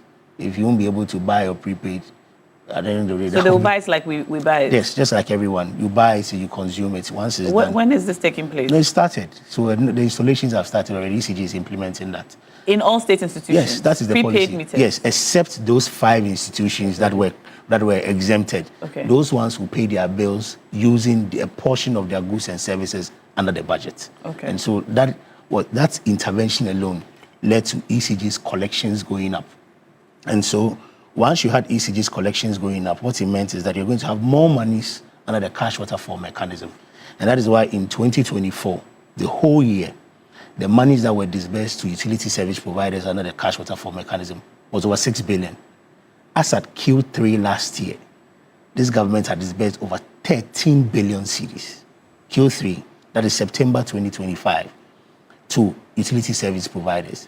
And currently, we are current with IPPs. When we say we are current, well, every month they will bring you their bills and they will pay them. And that is why for a long time, you haven't heard any IPP threaten that they are going to put off the lights or they are going to stop power generation. And that's one of the reasons why your lights has been kept on. Now back to the payments that has been made, which the former finance minister describes as a PR gimmick. If you have an administration coming with all the challenges that you've had, and in your first year, you're able to pay $1.47 million. Billion dollars, yes, yeah. $1 billion. That is phenomenal. The IPP debt. Where did the money come from? The monies came from a number of sources. Some GOG, some will come from ESLA as well. When I say GOG, the monies that the government has raised. And then the ESLA, we know that we have the Energy Sector Levies Act, which His Excellency passed in 2015, which was supposed to have a sunset clause of 5 years. Unfortunately, because of mismanagement and redirection, we still have ESLA today. You still have funds in ESLA? No, I mean, once you're buying fuel every now and then, definitely it's part of the component. And so... because we heard that it was depleted. Yes, but it's a recurring fund. So if you buy fuel today, you're going to contribute to the fund as well. And so those are the innovative ways that the government have been able to raise revenue. The $1.47 billion. And let me state on over what period? Over the period last year. Over the last 1 year? Last year. And it's more than that. And that is where Honorable Amina... As in you paid more than that? More than that. The monies that we spent in the energy sector last year by GOG is more than the $1.47 billion. And that's why I said that's where the MPP gets it wrong. What the statement put out captured 3 critical payments. The first one was the payment to IPPs, part payments to IPPs, which is almost $400 million. And then the second one has to do with the restoration of the gas, the guarantee for the gas, which the previous administration depleted and caused us to pay over almost $100 million in interest rates. And the third one will be outstanding payments for gas supply to ENI and Vitol for Sankofa. Those payments are separate from other payments that have been made. For example, the payment to VRE. If you notice, we didn't capture any payment to any of the state institutions under the energy sector. And if you add those payments, which I'm sure with time, the Ministry of Finance will put that out, because I'm sure they're doing that. Beyond that, there are payments to TALU, which had not been captured in there as well. There are payments to NGAS, there are payments to WAPCO. And then there's, in fact, as at Q3 last year, the data showed that we have spent about $400 million on liquid fuel. That has not been captured here. If you put together what I've even disclosed here, if we're going over $2 billion United States dollars within the period under review, and they're still doing the tabulation of how much was spent entirely last year. And so it is not a PR gimmick. Over 200 billion. Over 2 billion. Over 2 billion, yes. So it exceeds far the number that we put out, which the finance ministry put out. The number the finance ministry put out was focusing on the 3 critical areas which I've disclosed. Once they add the other payments, it will go more than that. And if you are going to even add the cash waterfall mechanism, that would have exceeded it by far. Okay. And so it's not PR. It is a deliberate attempt, a conscious effort by the Minister for Energy and Green Transition, Honorable Dr. Jinapo, and his colleague, the Finance Minister, Honorable Atuforsen, with the tacit support of His Excellency the President, to ensure that we turn around the energy sector that we met. What we met was bizarre. What we met was threatening our country. It was not just businesses, not just our homes, even our security as a country. And if the government has made such progress, I don't think that somebody should be describing it as PR. What you should rather be doing... Let me land. What you should rather be doing is to commend the government for making payment. Look at the statement released by the IPPs. There's a portion, yes, there's a statement. We're going to bring you portions of that statement. There's a line in that statement where they say that payment has restored confidence, investor confidence, both domestic and international, and that it considers Ghana as a reliable partner. That is very critical. And you know what has happened? Since last year, as a result of the turnaround, a lot of these IPPs that did not want to do any business with Ghana have come with new projects. Some have come that they want to expand. Okay. Some have come, and you have other investors also coming on board because now they have confidence in government and they know that when you deal with the government, you get your payment. And this is since the payment? Since last year, because of the turnaround, because you're making payment. There's one, if I can mention it, NGAS came to the minister. And when they came, what they told the minister was that if he was in Nigeria, he would have been described as Oga Tok Nadu, because when he says it, he does it. And that is the confidence that investors have in our country today because of the turnaround. The Honourable Member of Parliament for Karaga does not agree with this at all. I'm sure you saw his statement, Honourable Dapla. Good morning to you. Good morning to your distinguished viewers and my colleague panelists around this platform. Politics all the time. But you see, nobody celebrated this. It is just what it is. Ghanaians, upon hearing the news, were so happy. In fact, what the former finance minister, my brother Amin Anta, did, I think that sometimes... When you said former finance minister, I thought you were referring to... We are friends. He's a brother. But I think that they should not jump to do politics with everything. In fact, you see, this one, we should have done a fried rice party. We didn't do that. You should have done what? Fried rice. They did KK party even when they follows. You understand? Right. We didn't do that. It's just a statement. And the statement was put out there to tell Ghanaians and everybody that this is what it is. We are credit worthy. We've cleaned our books as far as the energy sector levy or debt is concerned. So there's nothing political about it. Now let me tell you something. When ESLA was instituted or established to resolve the energy sector legacy issues, you understand? And they did so much in the collection. Let me give you some size. 2017, they collected 3.2 billion. 2018, they collected 3 billion. 2019, they collected 3.8 billion. 2020, they collected 4.5 billion. 2021, 6.3 billion. 2022, 6.7 billion. 2023, 5.7 billion. Now, and this is Ghana Cedis. This Ghana Cedis. Now, with all these collections, yet they never use the money for its intended purpose. That is why the debt was still there. See, so you understand? So if somebody has come out of prudence, out of diligence, out of, I don't know how to put it. If somebody has come into office within a year, this debt was paid. This money was paid by 31st December. This thing that we are discussing today, it wasn't in January that it was paid. So if someone has come, monies that were meant for a particular purpose, you use the money, you put in your consolidated fund and use it capriciously the way you wanted it without actually paying the debt, clearing the debt. A government has come within a year and has cleared the debt. You can only praise such a government. So there's no need doing politics with it.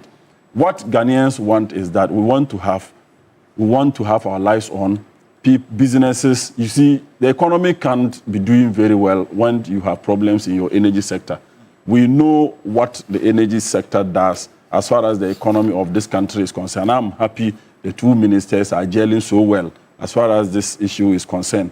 Those days, we had some issues previously.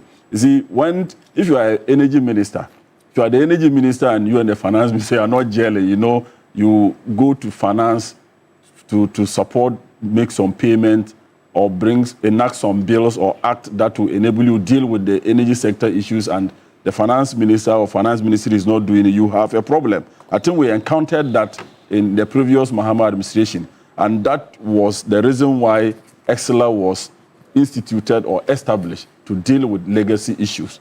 So if they had actually gone ahead with the EXLA alone could deal with this issue without, putting our hands in government, GOG funding and all of that.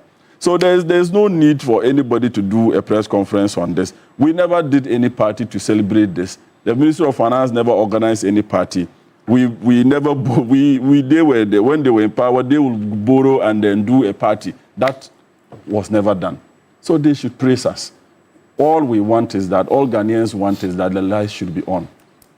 Industries wants, power to be able to produce. You cannot build an economy without the power sector. So they should praise us. Maybe this is off topic, but why do politicians feel the need to always, should I say, talk down on the achievements of their opponents, irrespective of, whether it's an obvious, success? Yeah, now that is the difference. That is the difference. We have some politicians. That's why sometimes. Are you about to say the NDC doesn't do that? Oh, nah. For me, I don't believe so. Why? What the finance minister, what the minority should have been telling us is that it's not true that the 1.4 billion was paid.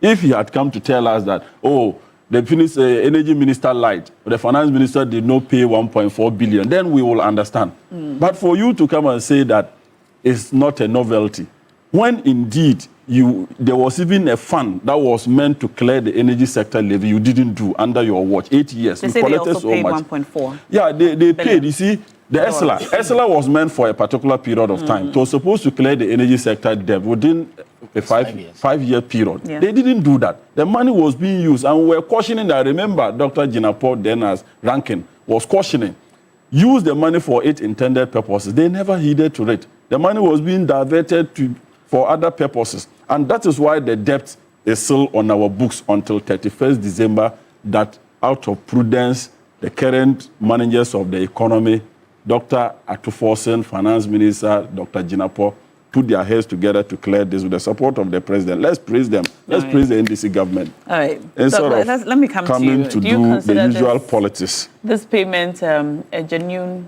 fiscal progress for us? Well, on principle, yes, I concur to that allusion that indeed it is a gain for us. But let us not celebrate this gain so much, because the underlying issues that have contributed to the debt are still not solved. Today, as we speak, and I'm glad that we have the board chairman for NETCO, our transmission losses as a country is almost 35%. Some have even argued that it's 40%. So when we produce power, we lose about 40% due to transmission. Then we come to the distribution aspect, which ECG is managing. With that aspect, we're losing about 35% to commercial and technical losses. So even if we pay our debts, okay, the whole energy sector or system is still porous. And so we would incur further debt if we do not solve it. It's like fetching water from a well with a basket instead of a bucket. No matter how much water you pour into the basket, it will still seep out. Richmond has just told us about the major, if you like, policies that have been put in place to turn around issues in the sector. You listened to him. Are you convinced by any of the things that he said? Well, now I can say without any iota of doubt that Dr. Jinapor, to me, is one of the best performing ministers under this regime. I mean, if you look at the strides he has made in the energy sector, it's unprecedented.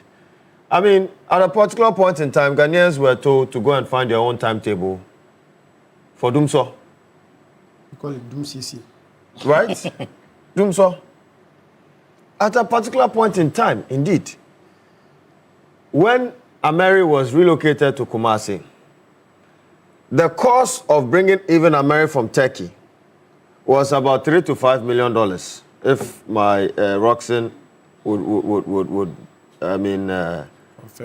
confirm or verify this thing I'm saying, because he is within that space. He is in the Ministry of Energy.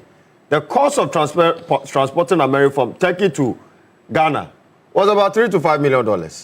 But then, all of a sudden, I do not know how it is geologically possible or geographically possible that the distance between Turkey and Ghana, right,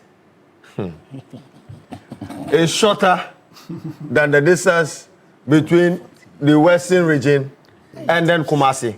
Yeah. This is why won't we have issues with our energy debt? Why won't we accrue a lot of debt? Nah? And you see, Roxanne, we believe that your government should take these matters on. One of the reasons why the people of Ghana voted massively against the MPP, and the reason they didn't choose us and they chose you, is because of your aura. If today we're talking about the facts of this matter, people need to be prosecuted. And the amendment of ESLA also has helped them. If you look at our consumption for petroleum products, diesel, and then gasoline, which is petrol, in the half year of 2025, Q2 of 2025, consumption was about 3.6 billion liters. So I'm even estimating that by the end of 2025, consumption was doubled, which was about 7.2 billion. Now, if you relate it to the 1 cedi per liter, it means that ESLA is bringing in, our estimate, about 7.2 billion cedis each year, right? And because they've also been able to stabilize the prices of fuel, right, by stabilizing the forex through the gold board, the domestic debt exchange program, and other prudent fiscal management of the economy, right? This 1 cedi per liter has not really had any significant effect on inflation by consumers. And I believe that that is also part of the reasons why they're able to amortize and pay off some of their debt. So kudos to this government. I mean, we believe in a responsible opposition. When it is right, we say it. When it is wrong, we criticize. So as far as the management of the whole energy sector is concerned, I think that they have done well. But now, I believe that we need to decentralize power supply in this country. If you look at the Great Transformational Plan, we have said that at least we should have some form of regional power enclaves. So Kumasi should have its own power source, different from that of Accra, then not being supplied by Bui, not being supplied by Akosombo, and not being supplied by the Atuabo gas plant. But it should be centralized within Kumasi to supply the whole Ashanti region. Greater Accra should also have its own, in order to mitigate the issues of transmission losses. I believe that this would be a significant investment model if we go by it. Now, to do with our energy mix, I have sat on this platform to criticize our policymakers, how they allowed Ghana's energy mix to be dominated by fossil fuel and by means of thermal power plants. Today, if you look at our energy mix, 70% of our electricity comes from thermal power plants.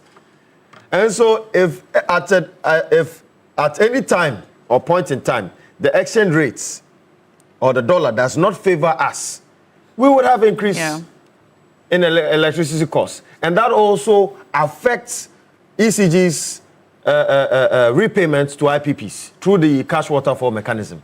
So that is an issue.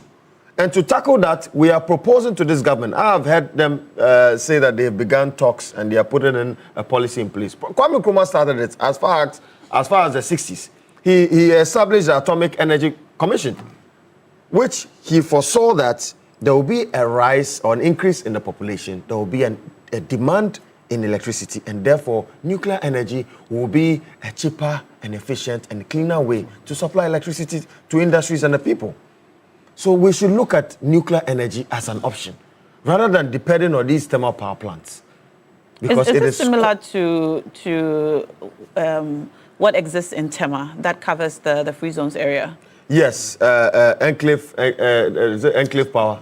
The enclave power. Yes, enclave power. That's right. So such a model would also work for us. You understand? And to end on this, now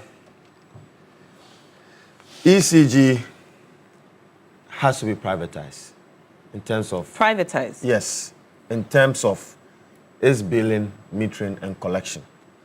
Some aspect of some aspect of its operations. Yes. Okay. Its retail and commercial aspect has to be privatized. Billing, metering, and then collection.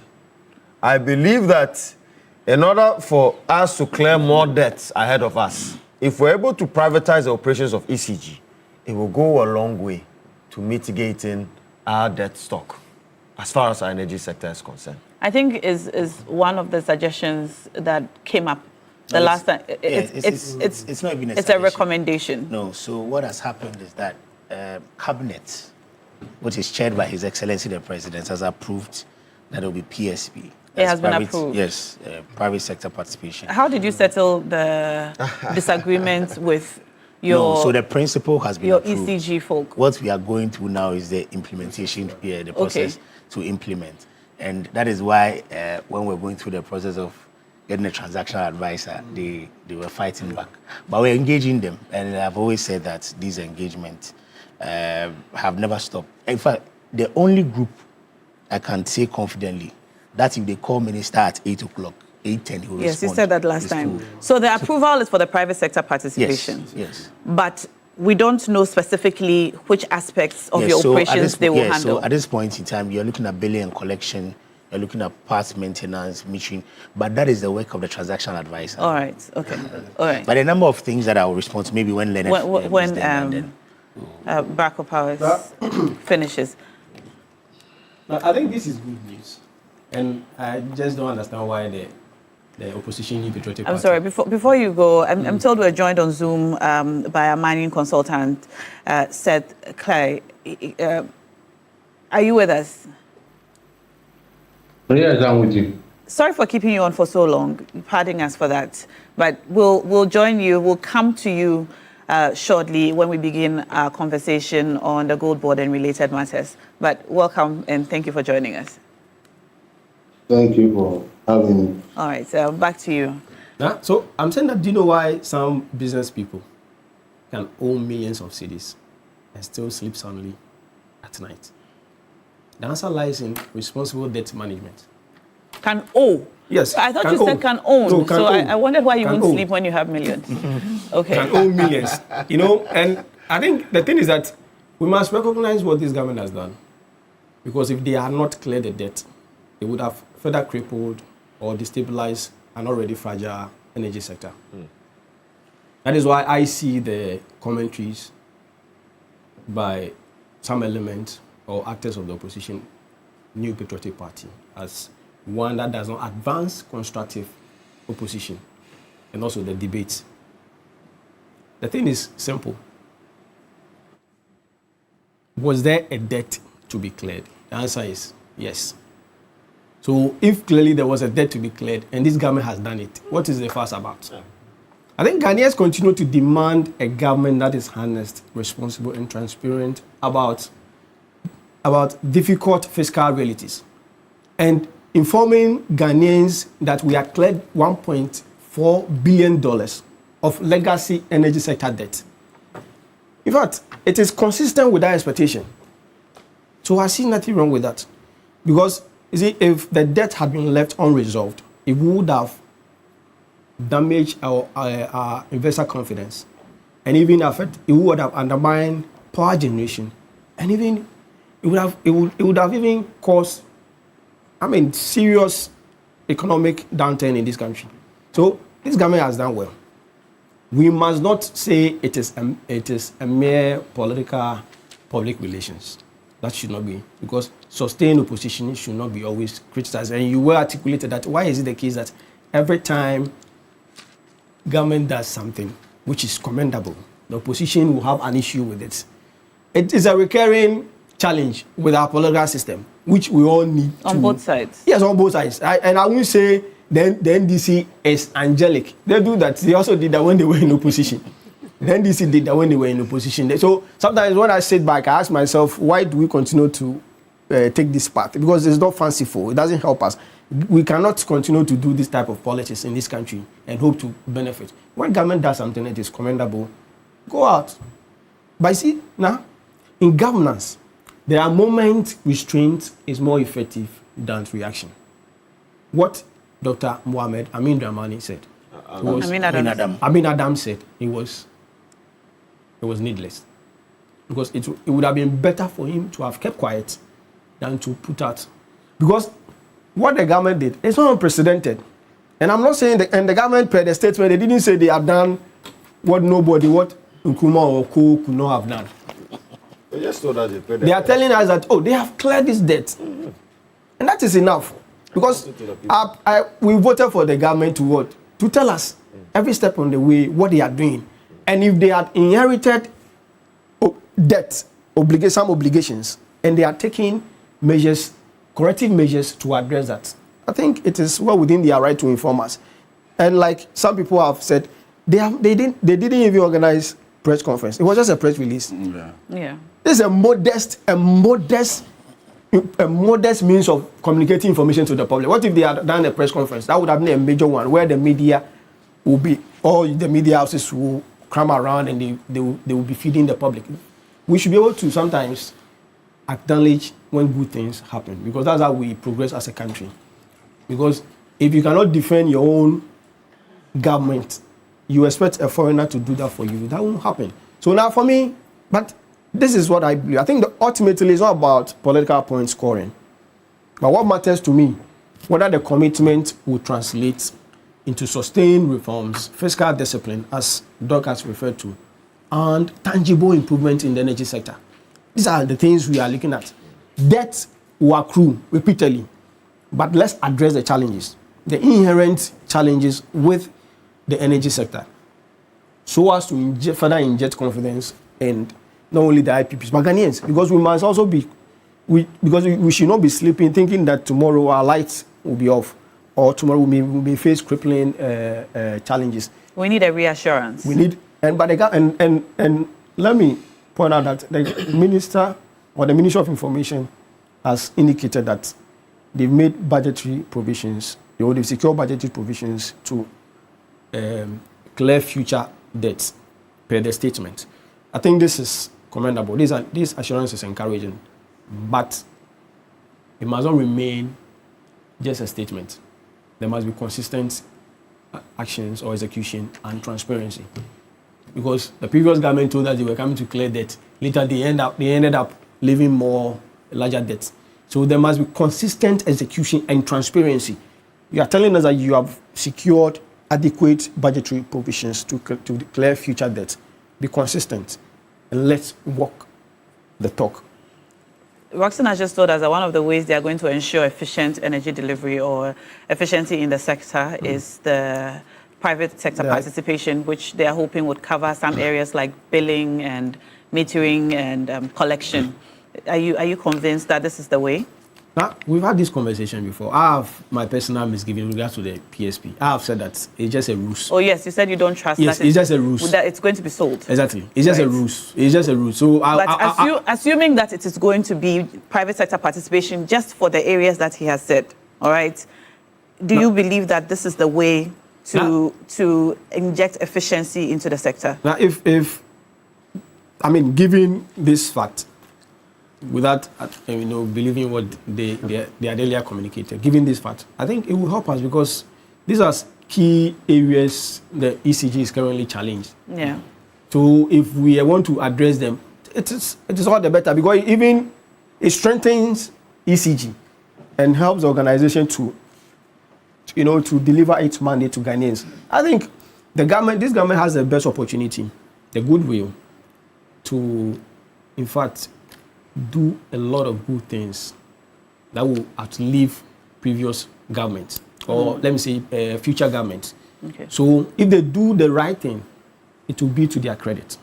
But if they are just politics as usual, then that will be a case for everybody to talk about. All right. Roxanne, you wanted to respond to something that Doc spoke earlier, and then we'll move on to our next topic. Yes, few reactions. As I stated earlier, because of the kind of power sector this government inherited, there's a comprehensive plan to deal with the power sector. It's not just one. It's not just one touch, or it's not.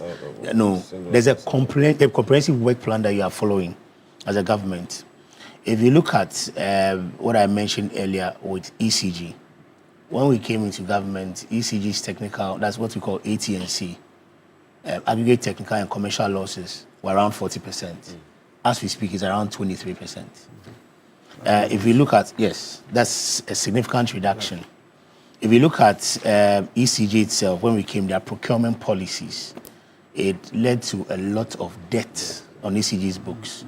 We had a system where ECG procures, the supplier just dumps it at the port, and then will present its invoice to be paid. That policy has been changed.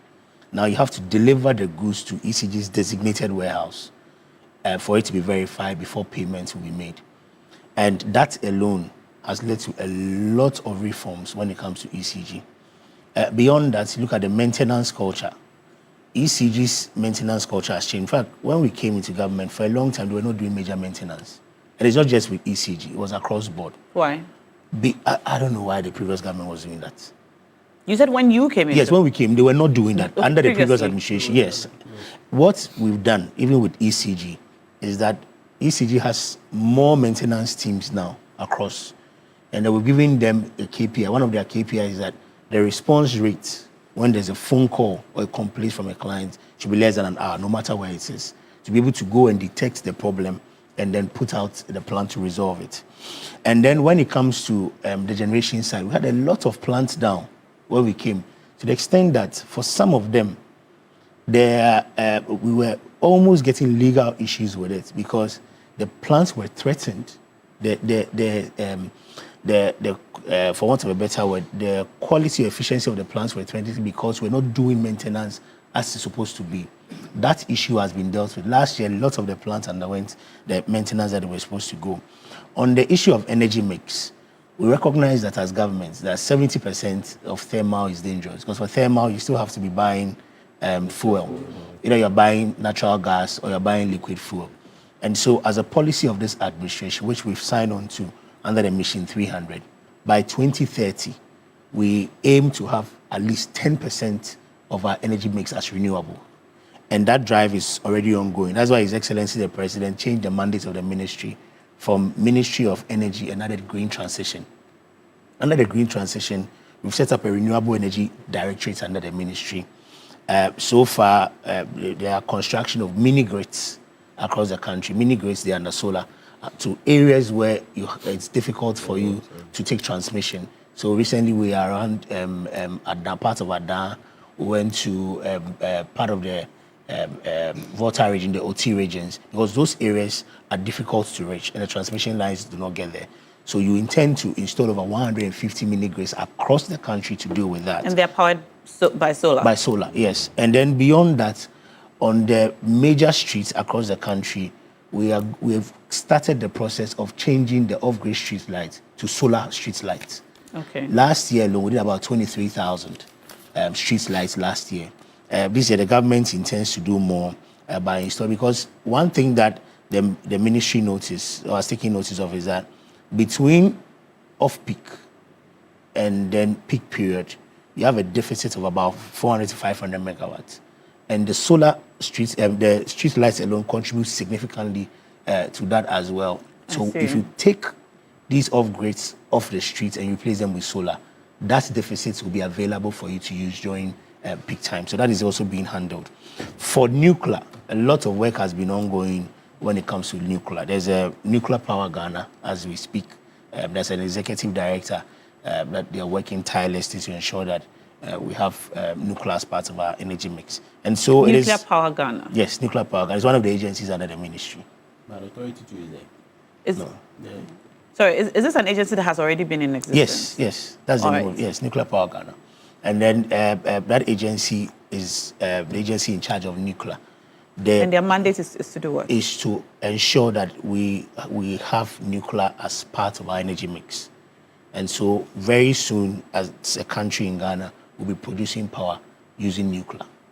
That's one of the, and that is under this administration. A lot of conversation, a lot of collaborations between Ghana and some of the advanced countries. I don't want to put the names out that have these technologies are ongoing.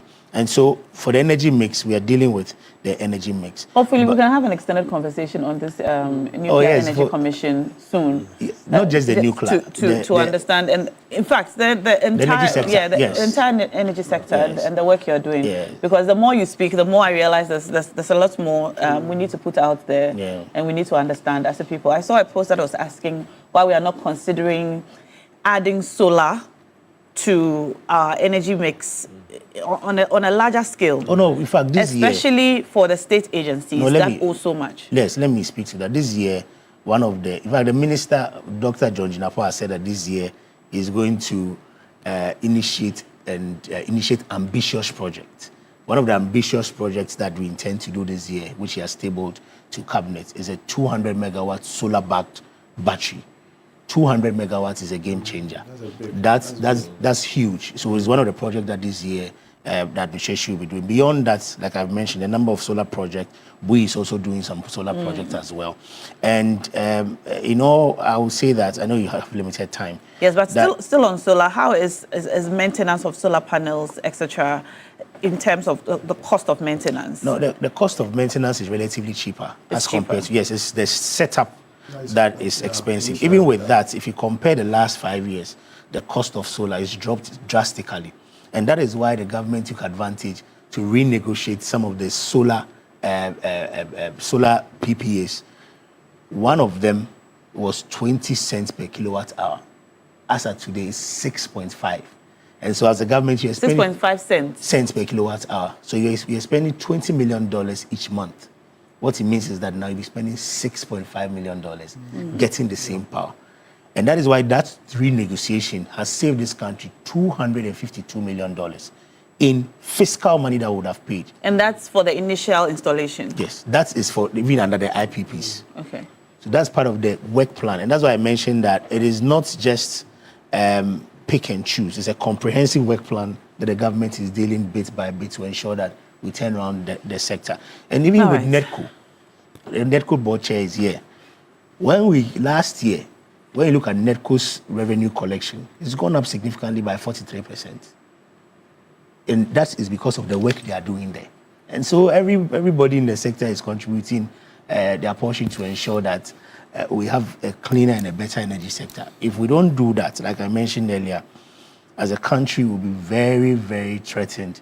Our development, education, industries, we don't deal with the energy sector, we are going to have problems. And that is why we have the commitment of His Excellency himself, and then you have the safest pair of hands, Dr. Jinapor, to deal with these problems. I'm going to ask you to maybe commit or promise us an exclusive one-on-one, maybe for an hour or two, with the minister, so we can go into further details about all of the plans and policy ideas that you are yet to implement, and the ones that you're already implementing, and what you're doing in the sector. Very soon, the Honorable John Jinapor will speak, and it's important that he'll put out where he met the ministry, what he's done, and his vision for the ministry. So it's something that he has penciled to do. Okay. When he came, he was speaking. Unfortunately, the workload took him out So I took over the communication over the period. But very soon, I'm sure he'll grant 1 or 2 interviews. Even though you're doing a fantastic job doing the communication. He's a minister. Honorable, this is a personal invitation to you. We look forward to having a one-on-one with you to speak into detail about the energy sector and all the work that you're doing. Honorable. Now, just a quick one. You see, in all of this is that my brother Roxanne talked about with regards to what has been done so far, how the minister took what he inherited, and how far we have come in the energy sector. Now, it all boils down to discipline. It all boils down to, prudent management. So, and let me tell you, I've watched the finance minister interview. Then they asked him, what is he doing different from his colleague, the former finance minister? He said it's physical discipline. Now, you have to be disciplined. If you are a worker, you earn 2,000, and your monthly expenditure is 5,000, you are in crisis. So you should spend within your means what you earn. Basically, that is what we are doing. So sometimes you even hear some of our party members who are like, why, we have to be spending. We are spending in relevant areas that will sustain the economy. You understand? You see, there's no government that will come and put monies in our pocket for free. But when the environment is created, they create enabling environment, there's power ongoing. So everybody will be able to work, use power to transact your business. So that is basically what we are doing. So kudos to the finance minister, kudos to the energy minister. And the ECG that he talks about, look, so far, I'm the board chairman for NEDCO. When you see the MDs and the board chairman and board members within the energy sector, look, now, you will know that these are a group of serious persons who have been appointed to really deal with the energy sector issues. ECG, the MD, what's the name? Engineer Pepena. Pepena, a very disciplined man. When he appeared before the Foreign Public Accounts Committee, of which I am a member, he felt bad, but that was not his regime. His regime, he didn't, he was defending the previous administration. You understand? All the things that happened there, the over-procurement, you procure things that you don't even need in the next 10 years. You procure items that you don't need in the next 15 years. Over expenditure. That was needless. And I know that man will not do that. I know the energy minister won't supervise over such. And that is basically why we are getting out of the woods as far as the energy sector crisis is concerned. It's fiscal discipline. Fiscal discipline, spending within your means. Yes, and so important. And that just reminds me of one of the comments I saw under our post just now, how we are able to keep the lights on and still pay our debts. It's a puzzle. Yeah. And we look forward to having that conversation very soon. But let's move on to our next topic now. Yesterday, before the Public Accounts Committee, we heard the governor of the Bank of Ghana speak. He spoke about many things, including who should bear the financial responsibility of the costs, which in some other quarters has been described as losses, that the Gold Board, through the Gold for Reserves program, have accrued.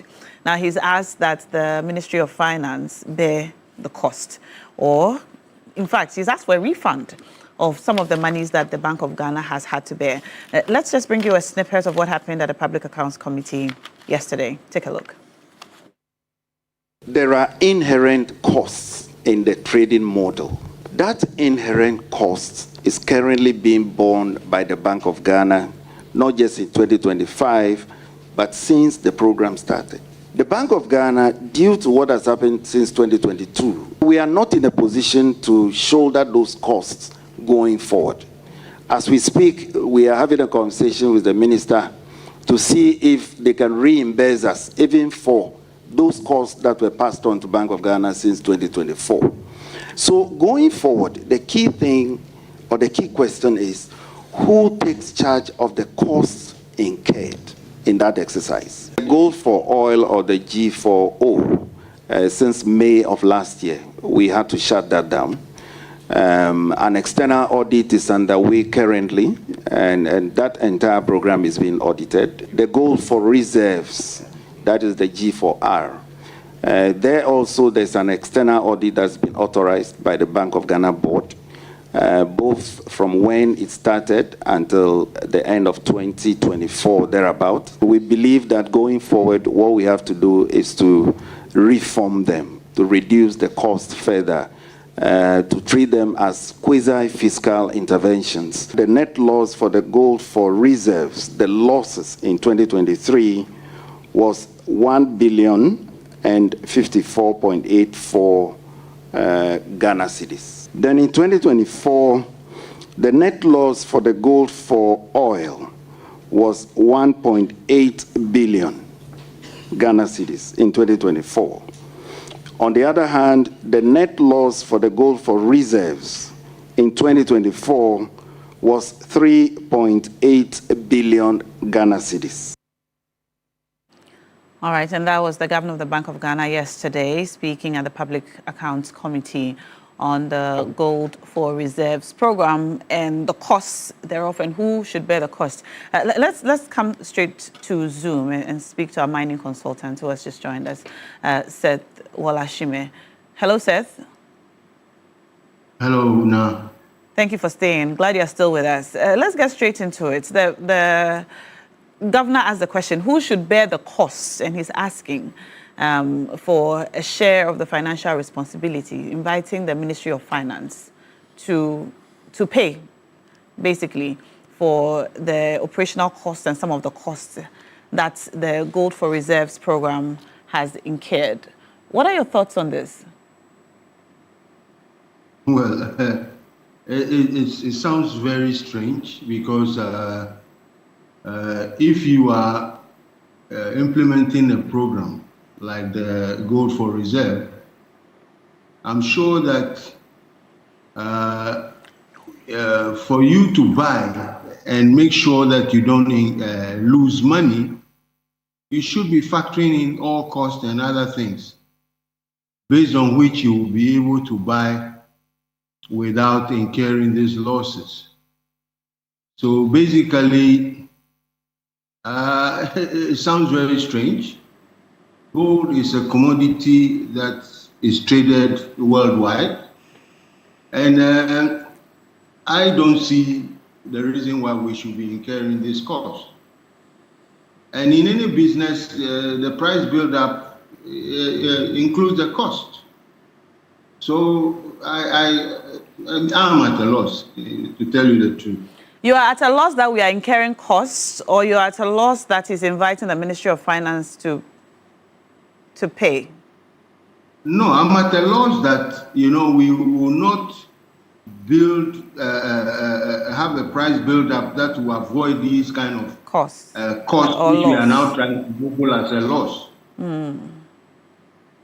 I hope you get me. Yes. And in any case, this Gold for Reserve program, I think that they buy the gold and put it in reserve. Now, if you look at the trend from 2022 to today, gold prices have appreciated by 155%, because in 2022, the average price of gold per ounce was 1,801, thereabout. Today, we are talking about 2,600 US dollars per ounce. So if you have those gold in reserve, you should be revaluing those reserves to reflect current prices. So maybe they are not doing something correct. That's what my mind tells me. Because you compare 2023, where gold price was around 1,940 average price over the year, and today the gold price is 4,600. So whatever stock we had in 2023 and by the end of 2023, if we revalue, we should be making more. We'll be making some money. So I don't get the picture. I think we need to really sit down and look at what they are doing, how they are doing it. Because if you have gold in reserve, which has appreciated, well, what are we talking about? All right. You know, people who don't even have gold in stock, who are trading gold on paper, are making money. All right?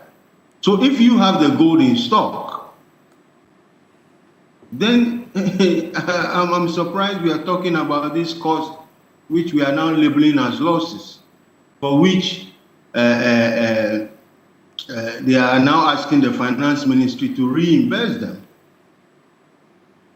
I think that there's something fundamentally wrong, and we need people who understand our industry to sit down, analyze the program, look at the models they have, and then come up with something which will stand the test of time. The whole idea of gold for reserve is a superb one, but we need to, manage it properly. All right, Seth, I believe when we listened to the Gold Board CEO when this matter of the cost versus loss first came up, he said the reason for this cost is that to prevent smuggling, the gold was pegged at a certain amount. Are you with us, Seth? Yeah, I'm here. And that is one of the factors that contributed to this cost versus loss. Look, it is not today that, Ghana started buying and exporting gold. PMMC had done this activity over the years, and the results are there. So this excuse, well, fine. We are using whatever foreign exchange that comes in to shore up the city. So we think that I think the argument they are making is that if we are shoring up the city, and therefore that is the cost for us shoring up the city. Again, I have a problem. What would you have done differently? Because, like you mentioned, one of the explanations that we have received, or justifications, so to speak, is that, okay, through the Gold for Reserves program, we've seen the performance of the cedi against major trading currencies like the US dollar. We've seen the turnaround of the economy, so to speak. We've seen the inflation rates. We've seen the real benefits of this program in other ways. So this cost is really the cost of all the benefits that we're seeing. Now, if you were handling this program, the Gold for Reserves program, what would you have done differently to prevent this cost? Still bearing in mind the other benefits we have seen in terms of the economy. Well, my sister, gold is traded worldwide, like I mentioned earlier on. And there are best practices in the industry. At least, buying gold from people who are producing, you cannot pay the full price or even a premium, like I hear they are doing.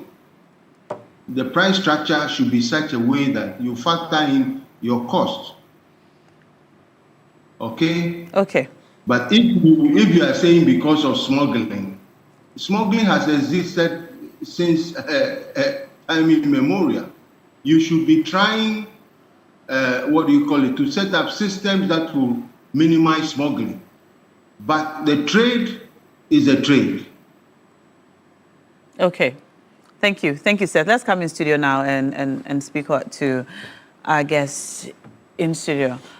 Honorable. Yes, sir. Now, well, I yesterday, as I sat on the Public Accounts Committee. You were present? Yes, I was present. And listening to the governor, I want to use this platform to commend him for being that objective, for being that professional, and for being candid with Ghanaians by giving the information that he gave. Let me also put on record that the account or the report that we are reviewing is 2024. It is not it is the previous administration audit report that the current Public Account Committee is reviewing. That is what we are sitting on. I want to put that on record. And for me, he was very, very candid. He was very, very professional. He didn't do politics with it. He tried to be very professional and to put the issues as it was. Yeah. That, look, we cannot do politics with these things. The purpose of all the initiatives, whether gold for oil, gold for reserve, was meant for a purpose. It was to, how will I put it? It was to ensure that we are able to stabilize the city. So we shouldn't be doing politics with it. And I want to commend him for that. Somebody would have come to sit down, and he gave the figures, the losses that we incurred when we did gold for oil.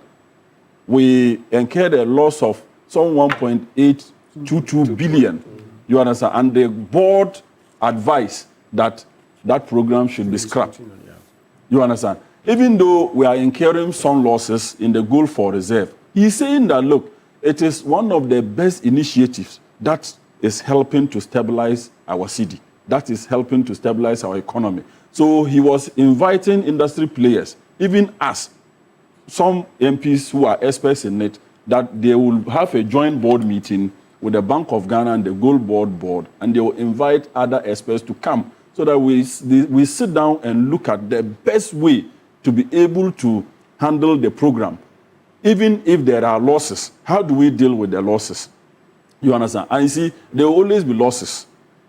The goal for reserve is just not meant to make profits. That is not the essence of it. It is to actually support, to stabilize, stabilize the city and stabilize our economy.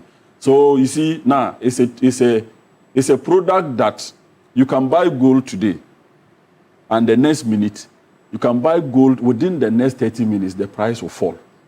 So the differential, who bears it? That is what the governor is talking about. So all those differentials that come in as a result of price fluctuations and all of that, who bears it? That is the point that he's making. And he's saying that let's have a discussion on it objectively. If, say, we are giving Gold Board some $270 million to buy gold, okay? If price differentials come in as a result of foreign exchange differentials, who bears the cost? The differences. Bank of Ghana. So you see, the gold for oil, when the losses came, they pushed to Bank of Ghana to pay. Mm-hmm. And all the losses that gold for oil, gold for reserve have incurred, they always push it to Bank of Ghana to pay. So he's saying that, look, definitely, so all these things tells us that there will always be losses. You make some gains, and the losses will always come. Are the losses always as a result of the differentials, or is it the cost of operations as well? Yeah, it's all part. But differential, the fluctuations and all of that is even what makes it more. You understand? So like I said, if you buy gold today, if let's say you buy, let's say this pen, you buy this pen today for 1 cedi, and the next minute they are telling you that it's 1.2 cedis. They added some 2 pesos to it. You understand? You haven't gone to sell. You have no sold yet. Already you have incurred loss. No, you've gained. You understand? 0.8. Yeah, 0.8. Excuse me. So that is basically how that trading is done, or that trade is done. So I know nothing about gold trading. Yeah, but it would appear to me that the cost would rather appreciate when it comes to gold. That if there's a differential, the price would actually go up and not come down. No, what I'm saying is that if you buy, let's say this is gold. You buy it for 10 cedis, okay? You buy it for 10 cedis. And that is how you bought it, 10 cedis. And the next day, they are selling it at the international, the price is being quoted at, let's say, what is that? Let's say 100 cedis also. Not 100 cedis, 10 cedis. 8 cedis. Let's say 8 cedis. You understand? So are you gaining or you are losing? Did you gain? Yes, so that's what I mean. So it is something that there will always be losses. So he's saying that the anticipated losses, who bears the cost? But they are also anticipating, there are also gains. Yeah, definitely. There are gains. But the actual essence of the 2 programs, gold for oil, gold for reserve, is not for the gains. It is to show our reserves.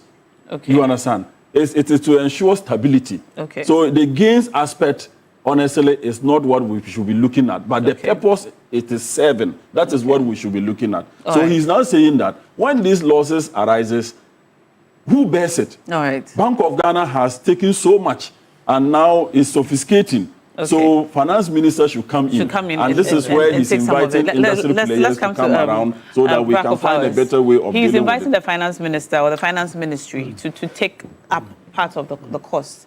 Do you agree? No, I think it's prudent and realistic because as the governor articulated, the BOG will no longer shoulder or cushion the operational losses because of it's also the bank also has to be fiscally disciplined. So I agree with him. Now the thing is that the governor ended up materially confirming everything that the IMF earlier what IMF earlier reported about the operational losses under the GOLD program, and it validates the IMF data. This calls into question earlier attempt by actors of this government to undermine the data. In the beginning, they dismissed it as there wasn't any operational losses under the G4R. Then later, he moved to acceptance or admission that yes, there were losses. Then later, they said, okay, it was part of it was inherent cost as part of the model, the trading model of the program. And I think the governor also admitted that the operational losses are emanating from the trading model. So they do not buy the gold at premium price. They buy it at discounted price, and definitely you lose because if you are going to buy it at a discounted price, no. So instead of discounting it, you buy it at premium. Yeah. So you buy it at premium in order to, like you well articulated, to stop smuggling and other things. And I think, like Seth said, there could be other avenues to plug the loopholes, but this is one of them. This is one of it. We shouldn't think it is all gloomy. We should rather remodel, look at the trading model, and as Honorable said. But now one thing stood out for me. Earlier the governor admitted when he appeared before the Public Accounts Committee that the G4O, the gold for oil reserve, the operational loss in 2024 was $1.82 billion. But later on, when he was answering CDs, when he was answering a question posed by the chairperson, he said it was 3.8.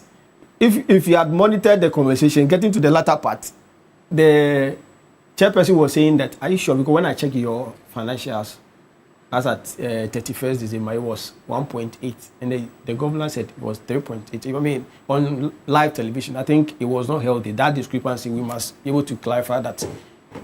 Personally, I have gone through the 2024 Bank of Ghana's 2024 annual report and financial. It's actually the total between the G4R and the G4 that is 3.8. Exactly. So you get it. So that clarification is very important. Yeah, definitely. Because getting to the latter part, I was listening to them and I was asking myself, why this discrepancy? Why this debate over the figure? Because it does not engender confidence. Because if somebody is listening, and don't forget now, institutional coherence is important. We are dealing with Bank of Ghana, and public financials concern every Ghanaian. Okay. So when the governor says 3.8, I think it should have clarified. Now, like Doc is saying. Did you do the addition yourself? Doc, did you do this addition to yes, find based on the data they provided. Okay, yes. So based on the data provided, you added the two and saw that it was exactly. All right. So it's here. Okay. All right. You get it. So now it is very important that this discrepancy is clarified. But ultimately, I think it shifts the conversation. Now we have to look at how we can, tweak the trading model of the G4R, because it is an important element. It has stabilized. I think the benefit, the economic benefit that Ghanaians are enjoying is because of, one of the factors is the G4R. So we must commend it, just that we should be able to find a way, like the governor said, either the government will cushion, the Ministry of Finance will cushion the operational losses, because we are getting bigger benefit from the program, or we'll remodel it so that the losses will be minimal. Mm-hmm. All right. Doc, you have the final word. Yes. Now, I believe that Dr. Esiama's prudent management of the Bank of Ghana and the policy of the gold for reserve and gold for oil that has been discontinued, which I have to commend him for discontinuing it. The gold for oil program? Absolutely.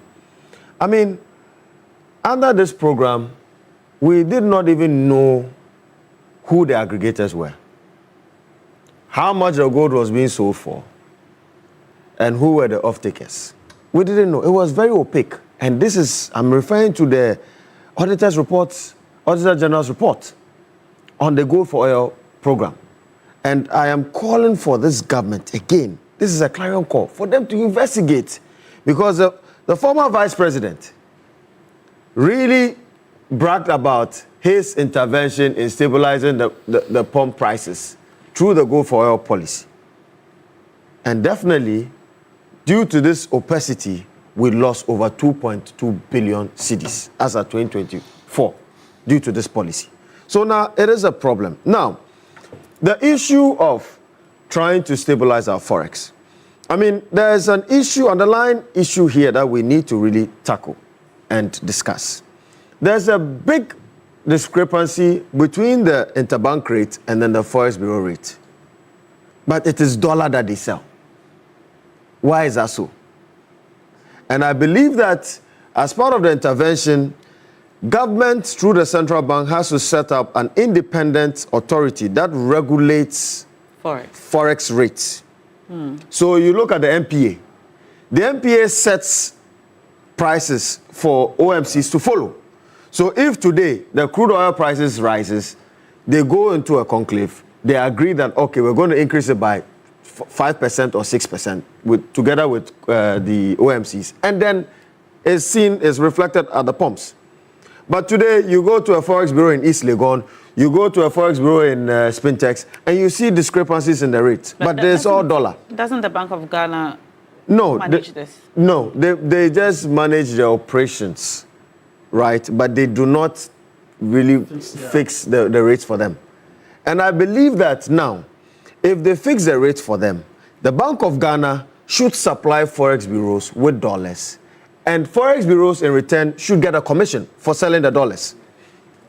So if they give them a fixed rate through an authority, the Forex bureau selling the dollar has no right in tweaking the rate. So that there will be a nexus between the BOG rate, interbank rate, and that of the Forex bureau rate. So that it would further reduce the pressures on the cedi and the demand for the dollar. That would also appreciate our cedi. If we have an authority like that, so for example, if you're a Forex bureau and maybe you take dollars from the BOG sets the rate for you. You cannot sell it more than a certain price. You only get a commission from selling the dollars. From the BOG. From the BOG. And you realize that the gold for reserve program through the gold board gives some form of incentives, which is the discount. Yeah. So that these artisanal small-scale miners will not smuggle this gold out of the country. So we can reflect. Another aspect is also to tackle the road transport system.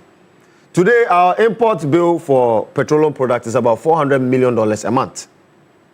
How then do we diversify this aspect? $400 million. $400 million every month.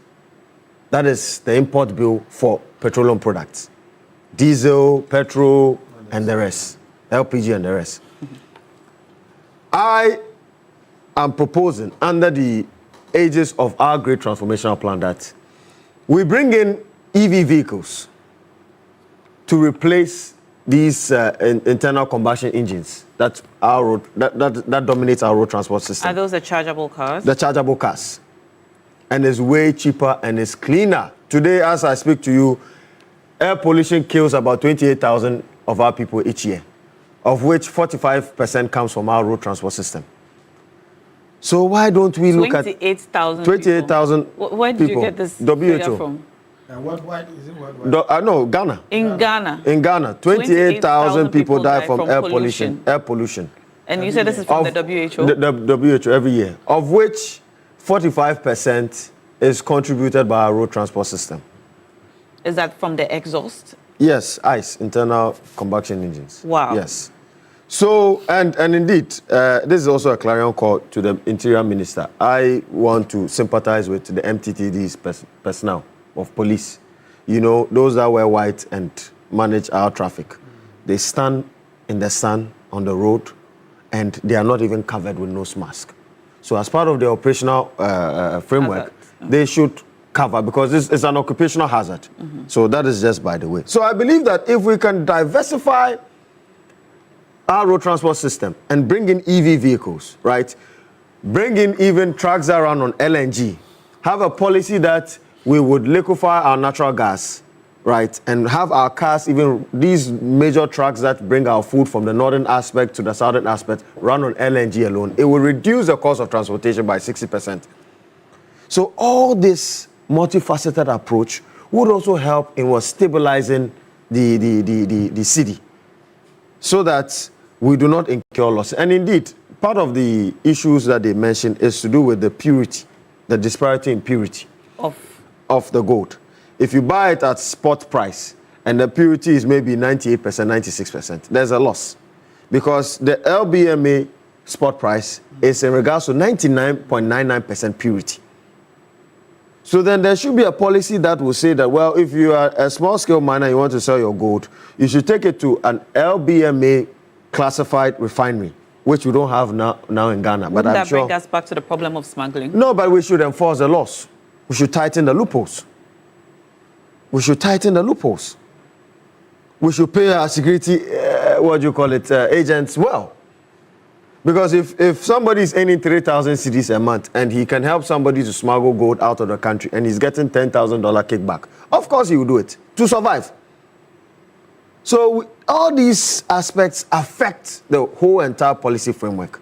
And if we're able to do that, I think it will go a long way in mitigating this issue. But indeed, they need to go back and reignite the agenda of prosecuting people that cause loss under the aegis of the Go for Oil policy. But to answer the question on the invitation from the governor to the finance ministry to pay for the operations of the Gold for Reserves program, do you agree with that invitation? I agree because both of them are definitely benefiting from that policy. Ghanaians are benefiting. No, I mean, but in terms of institutional benefits, right? Both of them are benefiting, and so they should maybe share the burden. Okay. If it could be through maybe a fiscal policy, right? Maybe add 0.2 or 20 pesos extra to our liter of fuel that would then go to cushion this policy. Because at the end of the day, in terms of economic costs, there has been a lot of benefit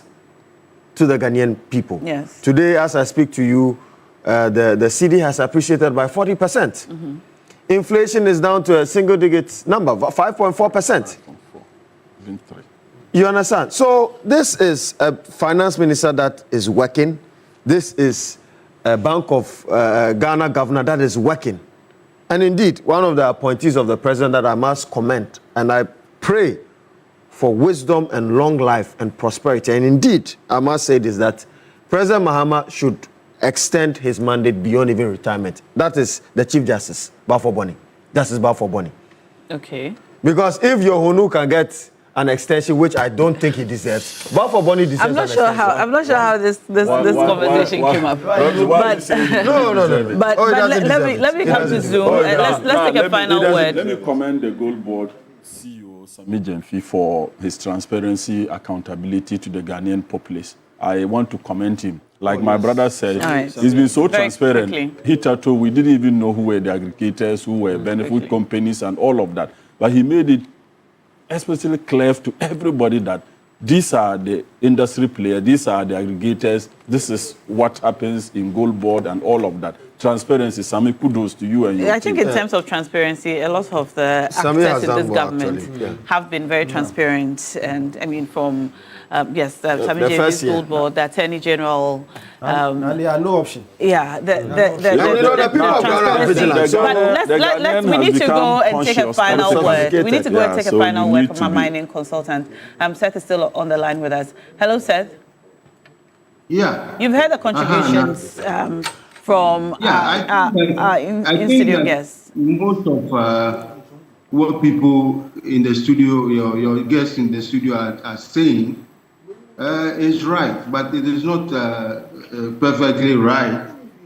In terms of what? You see, with every program, like they said, you have a cost aspect of it. Mm-hmm. The gold for oil also had a certain aspect of benefit, so that we should sort of look at it from that angle. Same way we are looking at gold for reserves, we should be looking at gold for oil in that same light. Gold for oil has totally been scrapped. Sorry? Gold for oil has totally been scrapped. Yeah, it's been scrapped, but I'm saying that one of your panel members was saying that people should be prosecuted for whatever. And I said, the same way we are looking at gold for reserves, and we are saying that there are some benefits on the flip side. Gold for oil also, I'm sure, had some benefits on the flip side. But let me focus on 2024, gold for reserves. Like I was telling you, the average price for gold in 2024 was $2,388 per ounce. Today, as we speak, gold is $4,600 per ounce. What volume of gold do we have in reserve? And shouldn't we be revaluing that stock to reflect current prices?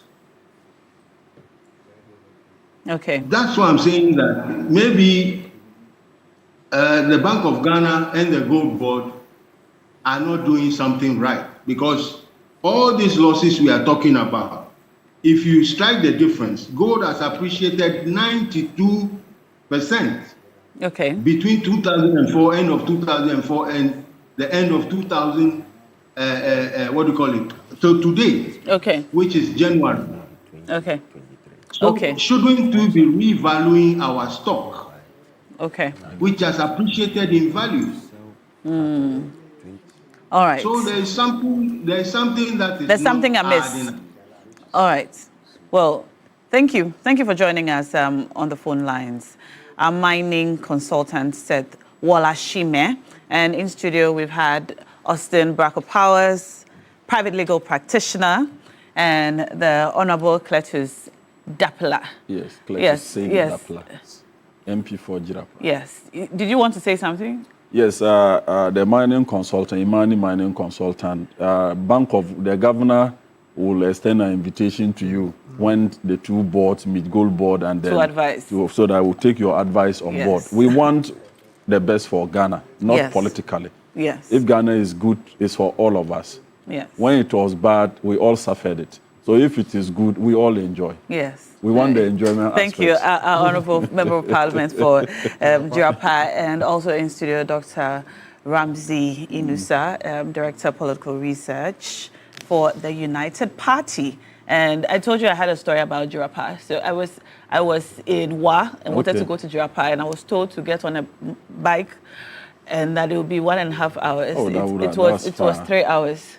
On a motorbike? Yes. Wow. it was, and I think the nature of the road. The road has become, it's so deplorable now. So I went against all the advice I was taking. I was told, just ways, go in a car, it'll be a full day's trip. I said, no, I wanted to go on a bike. But I'm sure when you went to Jirapa, you enjoyed Jirapa. You had fun. I came back with waist pain.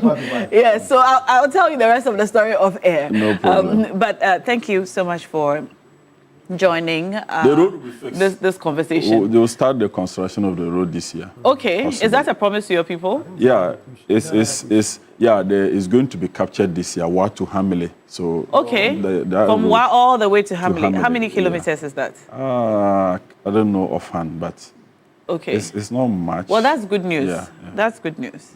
All right, so you've heard from your MP. The road is going to be fixed soon.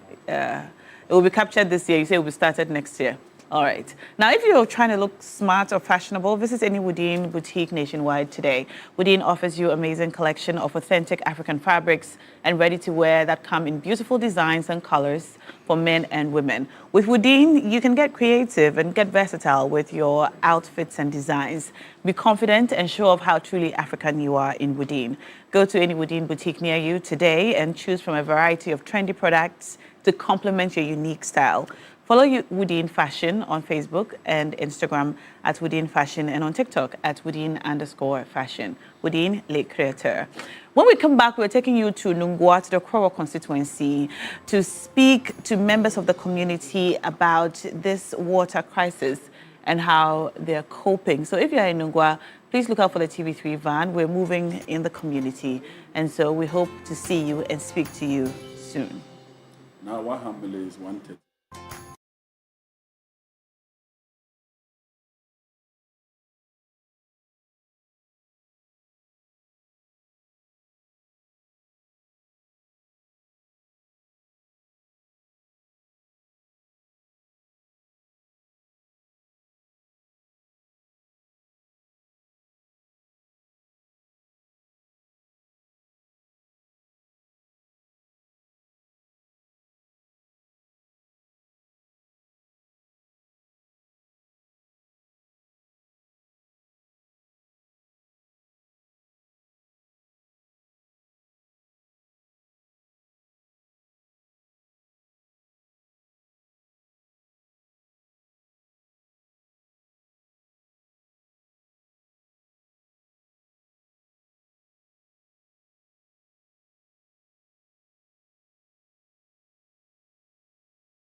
TV3 Newday. Before we go to the Krowo constituency as we continue our cry for water, let's take a look at what's happening in the world of sports. And is Xabi Alonso, right? Xabi. Let's take the montage first.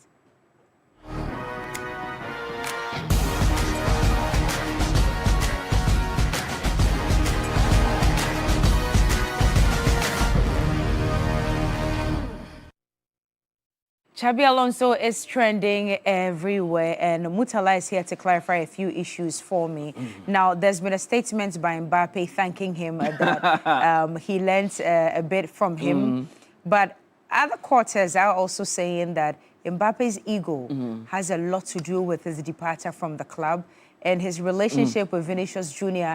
wasn't also the best. It was clear. It was an open secret that Xabi had issues with certain powerful players within the Real Madrid ranks. That is why even after the sack, there are reports that he actually told the management and the board that it looks like some of the players are too powerful in the club. So they need to put them in check, because there were players who were turning up late in training, players who were just taking a stroll on training ground. They did not care enough. And Xabi's last confrontation actually came last Sunday when they played Barcelona. They needed to do a guard of honor for Barcelona, form two lines so that Barcelona will walk through because they are the champions. He instructed the players to form the line. Then Kylian Mbappe told the players to go to the dressing room. So then why is Kylian Mbappe doing some, that is why, as we call here in Ghana, as a fanfuli visa? Because I don't get it now. Because his statement says, it's been short, but it was a pleasure to play for you and learn from you.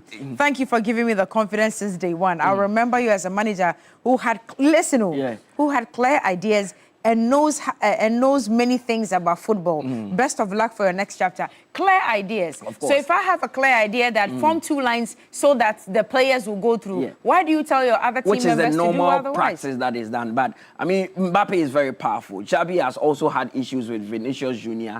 in the past. So it looks like there was a clear, palpable discourse between himself and the players. And I mean, I'm not surprised he's gone, because we were heading towards that direction. But we spoke to Spanish journalist Bernard Gutierrez, who actually gave us an insight of what really transpired. Surprised that Xabi Alonso is not Real Madrid manager anymore. Actually, it feels that he was a dead man walking for a while, and that his fate was sealed long ago. That's why it doesn't really matter that they are calling it a mutual decision, because it was pretty obvious that he didn't have Florentino's trust for a long time, and that the board was just waiting for the right moment to fire him. And what a better moment than after losing against your biggest rival, FC Barcelona. Thing is that Xabi Alonso is not blameless on this situation. It's pretty obvious that he never won over the locker room, that some of the main stars of Real Madrid were not aligned with Xabi Alonso's project, that they were not aligned with what he was asking them to do. But at the same time, it feels it was too soon, and that he lost the confidence of the club really early on his tenure as a manager. The main problem I see is that Real Madrid was going backwards, that they felt that they were doing different things, that they were doing better in the Club World Cup last summer than they were doing right now. And that obviously speaks volumes about how poorly the project was going. That being said, I don't think Xabi Alonso was Real Madrid's main problem.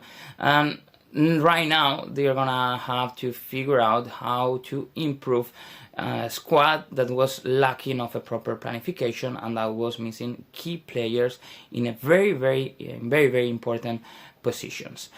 What we're gonna see now with Arbeloa probably is gonna be a moment of extra motivation for many players. We're gonna see players that are gonna be happy, or at least relieved, that Xabi Alonso is not the manager anymore. But the problems are long-standing for Real Madrid, and actually some of the issues Xabi Alonso was dealing with were problems Carlo Ancelotti had to deal with last season.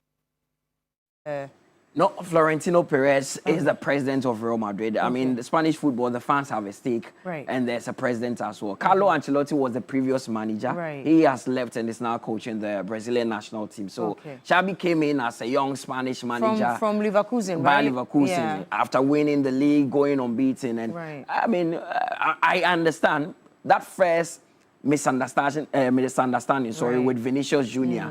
gave us a hint that he was heading for a total car crash. Because and like the Spanish journalist said, he never had a headway in the locker room. Never, ever. Because they are so, footballers have ego. Not just footballers. Kaka kraba hua. Yeah, Drake kraba. To say the woody, but maybe I will say, 1 million, I won't make So footballers have ego. Once you bruise their ego, they can turn against you. And we sack managers, we don't sack players because they can have long contracts and can still be there without even playing football. It's sad that he's gone. Just 44, but I'm sure with his CV, the current CV that he has, he can find another big club. Maybe Manchester United and all that. I hope so. And I needed more education, yes. So these are his numbers, these are his records. He came last year, that is 2025. Only 2025. In June, he replaced Carlo Ancelotti. He played 34 games, won 24 of them, drew 4 losses. He's not won any trophy because his first major competition was the FIFA Club World Cup, which he couldn't win, and he had a 70.6% win rate. So not bad of a Real Madrid manager, but the reasons why he's gone goes beyond just what we see on the pitch. It looks like there was a real misunderstanding with the superpowers within that Real Madrid dressing room. You know, Real Madrid have always had superstars. So whenever they are bringing in a manager, they look at the pedigree of the manager. To make control because at a point they had Beckham, they had Zidane, they had Ronaldo. So even Vinicius and Kylian Mbappe put it, but Xabi would get another big club because his CV is rich. I wish him the best. And like you're saying, I never would want to be a manager of Real Madrid. No. You need the best club in the world, right? Yeah, that is why arguably the best club in the world. Arguably. Yeah.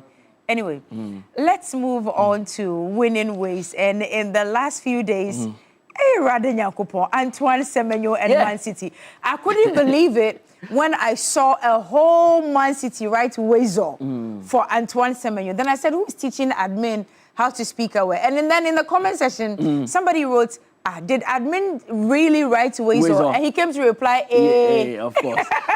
You know, social media has evolved, and the administrators of these clubs now tap into the cultural experiences of these players. So if a player comes from Congo, maybe they will write a Lingala language just to welcome the player. I mean, Semenyo's ceiling is high. And if you look at the story, he's been through all the rough patches as far as football is concerned. He's been rejected several times by clubs, went on trial, had to give up on football, stay home for 2 years because he felt it wasn't going anywhere. Then someone convinced him to get back. Charlie, prayer works. Prayer works. God. He's been praying. Of course. I saw him in one of the videos where before a match he was praying with his pastor. I was like, wow, this boy, though. Yeah. He made prayer works, but it's hard work. Of course, and he's worked hard as well. Very, very hard working. He's a proper Premier League player. If you look at him, he's every manager's dream. Very direct, goes on, scores goals and all that. He made his debut for Manchester City after completing that 60 million move. He scored against Exeter and also gave an assist. The FA Cup, right? Yeah. Did they really score 10 goals? They scored 10. 10 goals. And he contributed to that. Yeah, he scored 1. And then there was an assist. Of course. Charlie, the guy and tonight they have a game against Newcastle. So their manager is 7 p.m. And then they're coming. And they're Don't do that. Please, I beg you. Pep Guardiola, the manager of Manchester City, has been waxing lyrical about Semenyo. He believes that Semenyo can go on and do greater things with Man City. The impression is what they have done in Bournemouth for many, many years. Is apparently, I'm pretty sure that is a really nice guy. And in few actions, he showed what he showed in Bournemouth and hopefully he can continue to do here. So it's done really well since many years and now we are again. They won last season, semi-finals, and you're right, so they're the champion and the opportunity for a lot of us, but especially for a lot of new players to reach a final.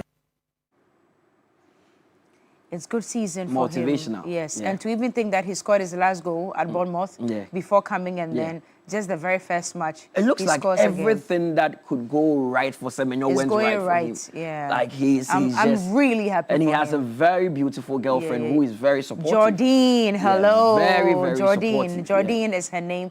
I love her so much. I really, really love her.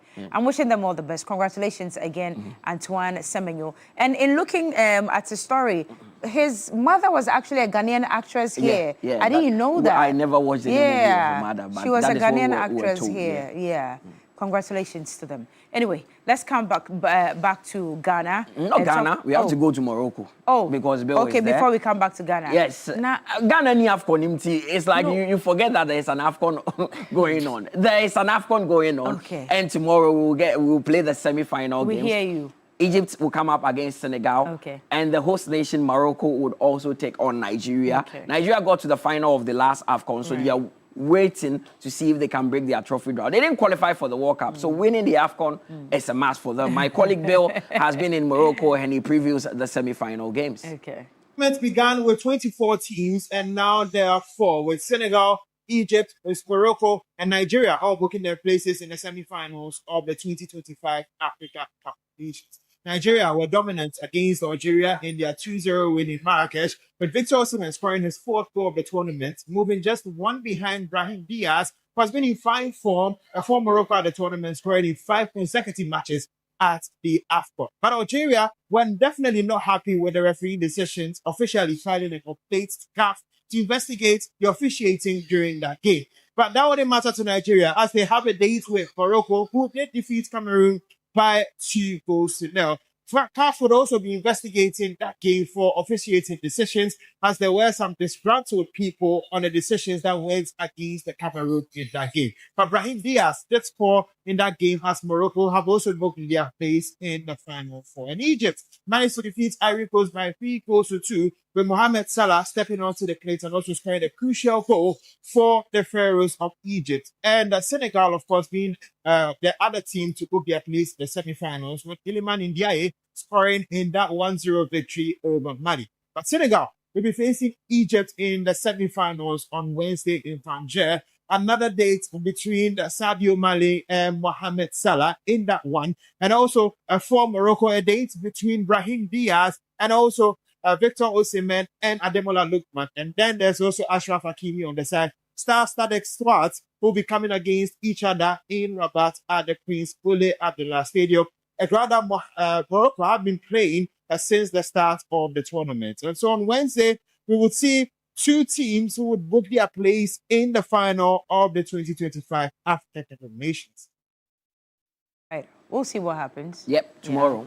Stoneboy will be there to perform for the grand finale, He's representing us. Yeah, so Ghana is still there. Ghana is there. Ghana is still in the AFCONs, yeah. Anyway, back home here in Ghana, Kotoko has signed a new player. Yeah. Dogo Yakubu, a new player that they needed to bring in because they needed reinforcement. Okay. And he's been saying some interesting things. He's from Mid-City Academy. He says that maybe his play can be likened to that of Vinicius Jr. And Kylian Mbappe. And I can feel their pressure on the players, how they want the players to push harder to win the league. But personally, on my own, it's a promise that as long as we, and the players, the coaches, the technical as well, we're going to bring the happiness they deserve, what they want, we're going to give it to them. And me also, I think I will make sure that we push forward to make sure the league, we won the league as well. So I think right now I'm ready. The team, I can see the hard work from the coaches, from the players as well. So the fans should just keep on cheering the players, but definitely we won't let them down. Oh, okay. He has a Nigerian accent, so I think he had affiliations with Nigeria? Nigeria as well. Okay. Very good player. Wish him all the best. People speak highly of him, so let's see what he does with the And he says of himself that he's on the same level. Of course, he's a hybrid of Kylian Mbappe and Vinicius Jr. So scared. Charlie, you have to sell yourself. If you don't sell yourself, nobody will sell. Of course, nobody will do nobody that for will you. do it for you, so you have to do it for yourself. Anyway, thank you, Welcome. Mutara, for all that you've brought from the world of sports. Now, the journey ends on Sunday, the 25th of January, 2026, as Mentor crowns its next star. 6 finalists, 1 winner, 1 historic night. Tiki Andy Kwams, Achedie, Kwekushai, Ivy Hollies, and D. Ine go head-to-head in a battle of vocal dexterity, electrifying performances, and dazzling dance steps in the mentor finale. Who walks away with the ultimate prize? Find out live at the National Theatre, Sunday, 25th of January 2026, 8 p.m. Sharp tickets are going for 50 Ghana cedis. The stage is set, the votes and performances will decide it all. To push your favorite contestant to the grand prize, dial *713*13# or download the MG Reality app. Vote now and keep the dream alive. Be there at the National Theatre and cheer your contestants to victory. It will be a very exciting experience. See you there on the 25th of January 2025. Now, also, if you've got a gifted child at home, this is your moment. Talented Kids Season 17 auditions are officially open. Kumase will meet you at the Micklin Hotel on 18th of January 2026, 8 a.m. And for Accra families, you can bring your children to the Accra auditions right here at the TV3 premises, 20th of January 2026, also at 8 a.m. in the morning. Talented Kids Season 17, where talent finds a stage. Let's take a break now. Most parts of Accra have not had water flow through their taps for a very long time. We embarked on the journey to find out why yesterday. Today, we'll bring you more right after this break.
Let's now cross over to the Krowo constituency to follow up on our Cry for Water series. Most parts of the greater Accra region, Nungua, Teshi, some parts of Spintex Road and Tema as well have not had water flowing through their taps for a very long time. Now, we do remember that sometime in October, the Ghana Water Company released a warning that we're going to go through some acute water shortage, but little did we know that it was going to be extended this long or over this long of a period. Yesterday, we were in Teshinungwa. Today, let's continue with Roland and find out more.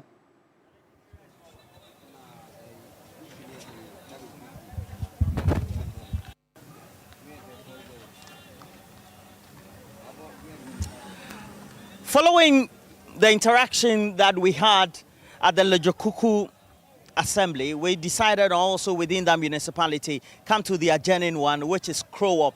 And Krowo is encompassing not only Nungwa, but a number of communities adjoining it as part of the overall geographical area for the Krowo Municipal Assembly. Importantly, we would also want to gauge whether the water situation is a bit better Lojokuku. It's important for us to situate the conversation.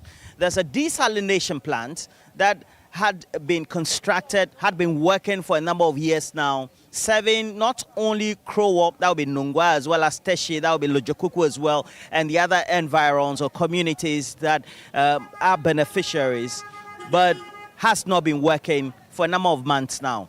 Our checks already indicating that they haven't worked at the desalination plant, or the plant itself hasn't been very functional since the month of October 2025. So we're here to speak to the residents, get to gauge their mood, get to know what they think about their water situation, what their own life experiences are, and what they think could be done to improve the situation.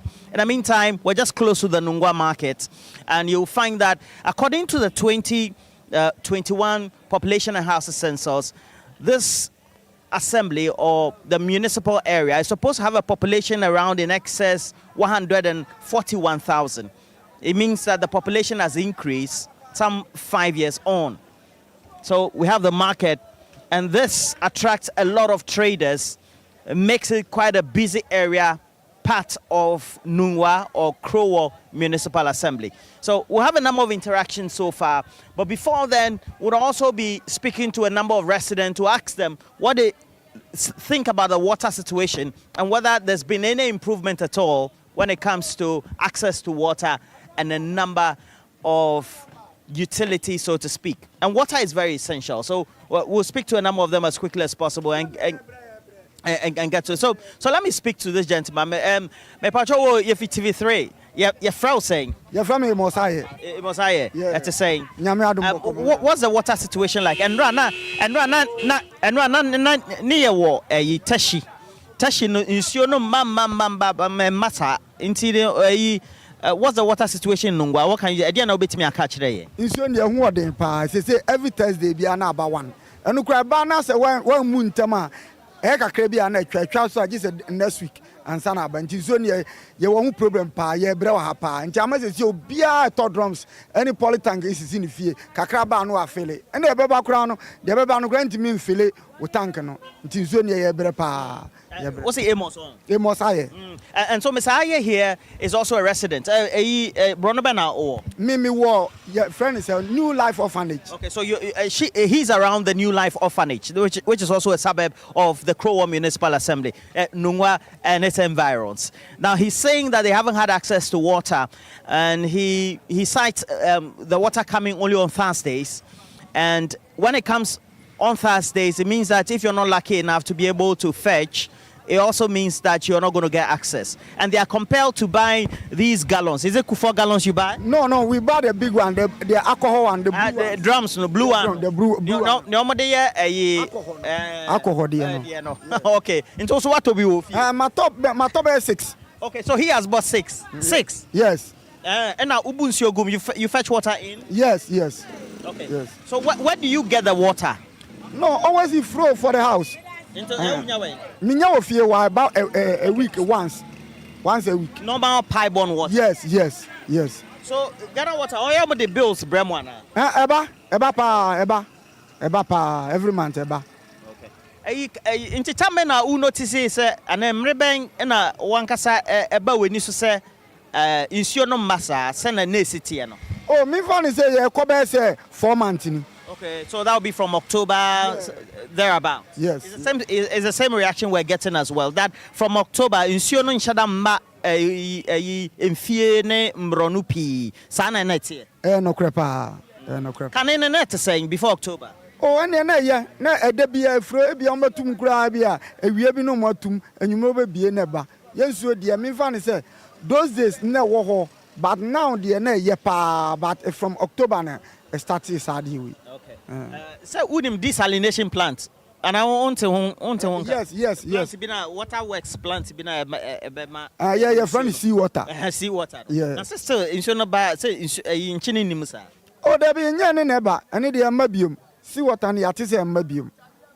See what an yati bet is a bear 1 year and he say almost is here used to see what abium. Until you straight from Akosomo. Okay, and cannot see water. Desalination. Yeah, they had your car. So you people call it seawater? Yes. Okay, so water from the desalination plant? Yes. Okay, Mosiah. But if there's one thing you want to be done to improve the water situation, speaking the language you're comfortable in, maybe water waste for nearby efa munsio. Yeah, so need to see I mean say your pipes bibia your map because of Muye road no say a problem with pipes no. But on my we ni nyina nti enim the reason tie nsuo no ma. Nti because yes say nsuo ni there was eba. By enim the reason there ade ma ma because e bi obak ma say pipe bi a pipe wo baby ana say bibisa so eni ho because omu bie Thursday na eba kama. Nti eba ma utimi bu gallons no. Yeah. Drums no. Yes. 6 drums. Yes. So kan hu de obebu. But so what ukwa adwuma de ababa na eden ne yatum. Na twa. Yeah, eba ti say ahomache be ti say 12 ekọ na start by basa e bia bebo be say 5-6 no na eden na twa. Also when Nungwa de New Life Orphanage. New Life Orphanage. So yes. Amos lives around Nungwa New Life Orphanage. He's compelled in his home to buy the drums. You know those blue drums that are used for biogas and distilling alcohol, yes. Right? Yes. So he's bought 6 of them, and so that's what he uses at home. And Amos tells us that the water, the tap is open. The tap opens around just after midnight every Thursday. And so if you're not around, you're not going to get access, just in case you're not able to fetch within that time. And so that's the situation. Now what in fine now just opposite here. Okay, so tell me what's the situation? Friday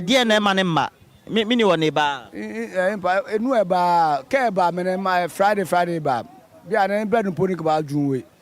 Bia na ka ekoni da ka kuma city. Okay, madam. No akucho ne nyanu eba every Friday. So allo no kula ka ba Friday ba na Friday. Kote hu aka city. City. Eniji yellow gallon kun city. Wona eko. Okay. O ba pay shi o na eko bo ba pay mpo. E wo ngba wona, e wo nugba wona. Lebina po da janju ko we. Ojukoye mini o Imbenu obi jogbe ajomi Joe. Okay, so Joe is just living around here. We'll go to some of the household and then we'll get to interact with her. And Joe says that the water flows only once a week. That will be Friday. So it means that water is rationed in terms of the flow for the communities.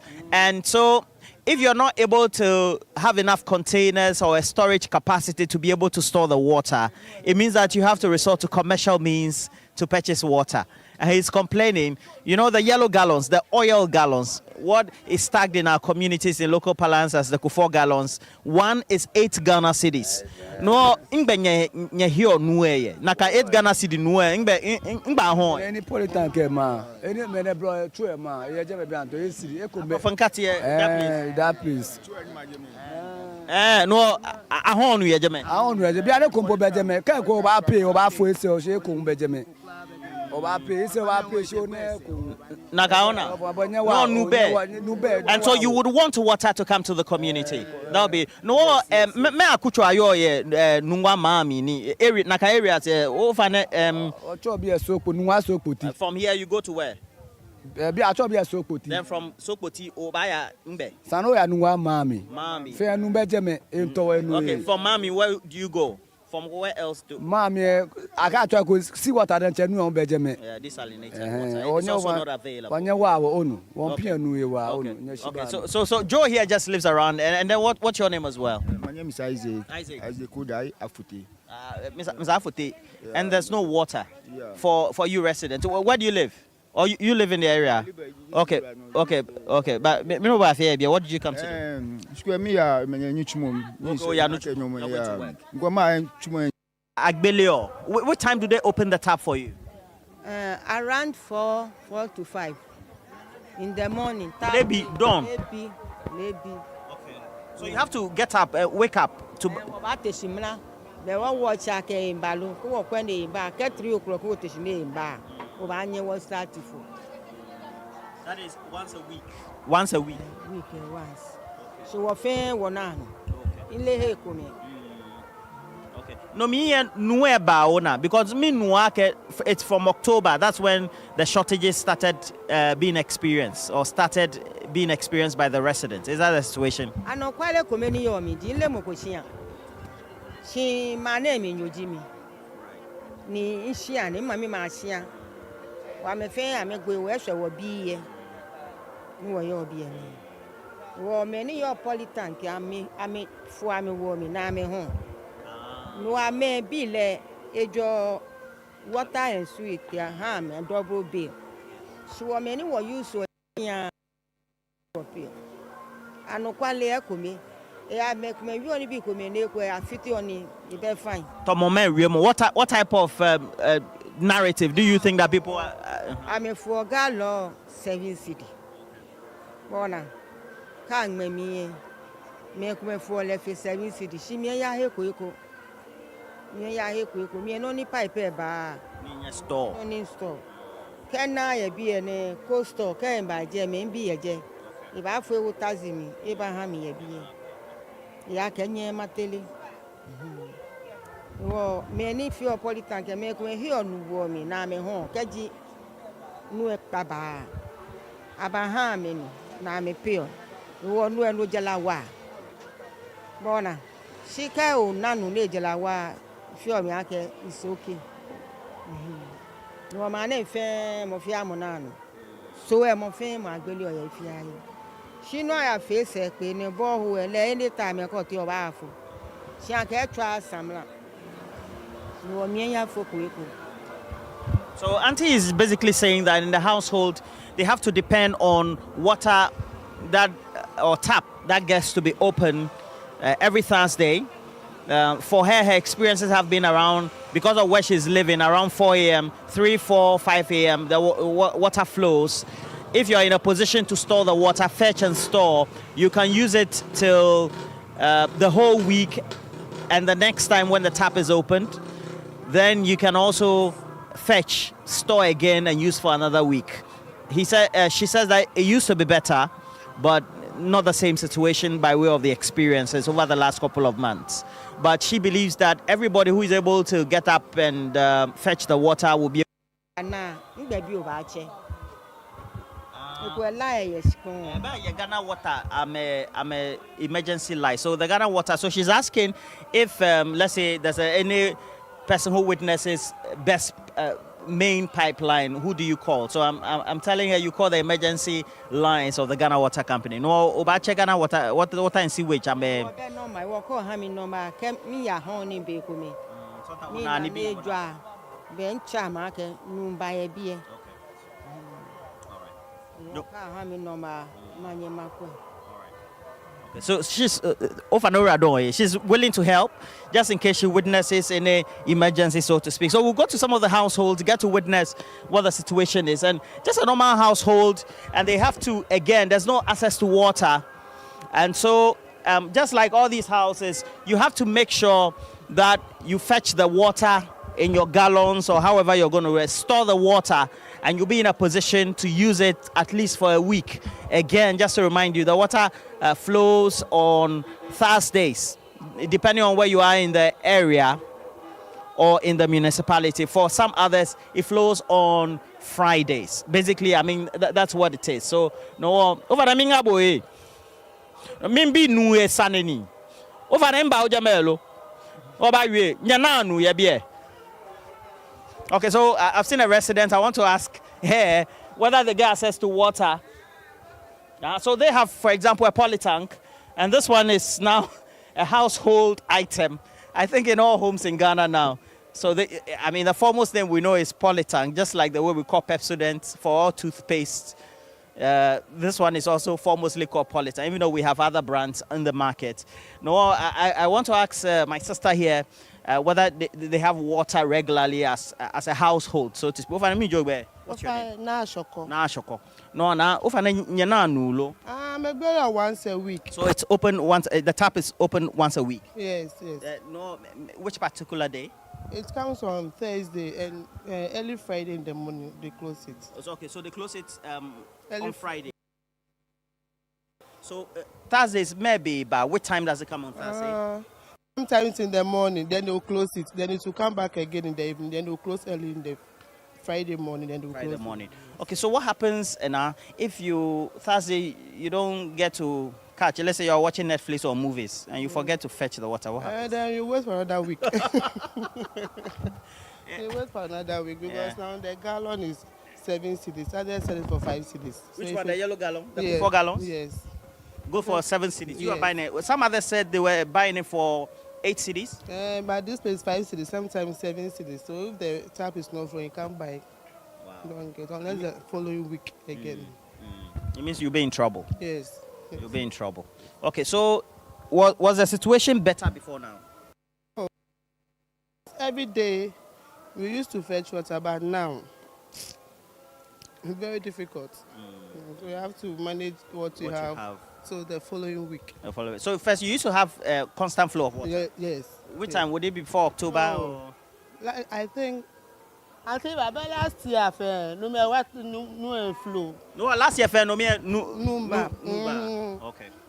But I think when we this year, no, last year ending. Last year ending. Okay, Nashoko, thank you very much. You're welcome. You've been very receptive.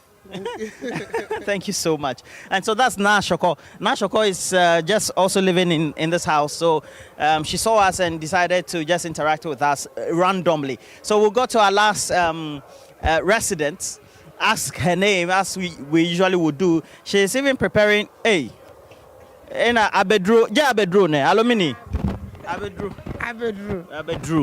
Okay. Now, how are you? What's your name? Akeya. Oh, you won't take it anywhere. Yes.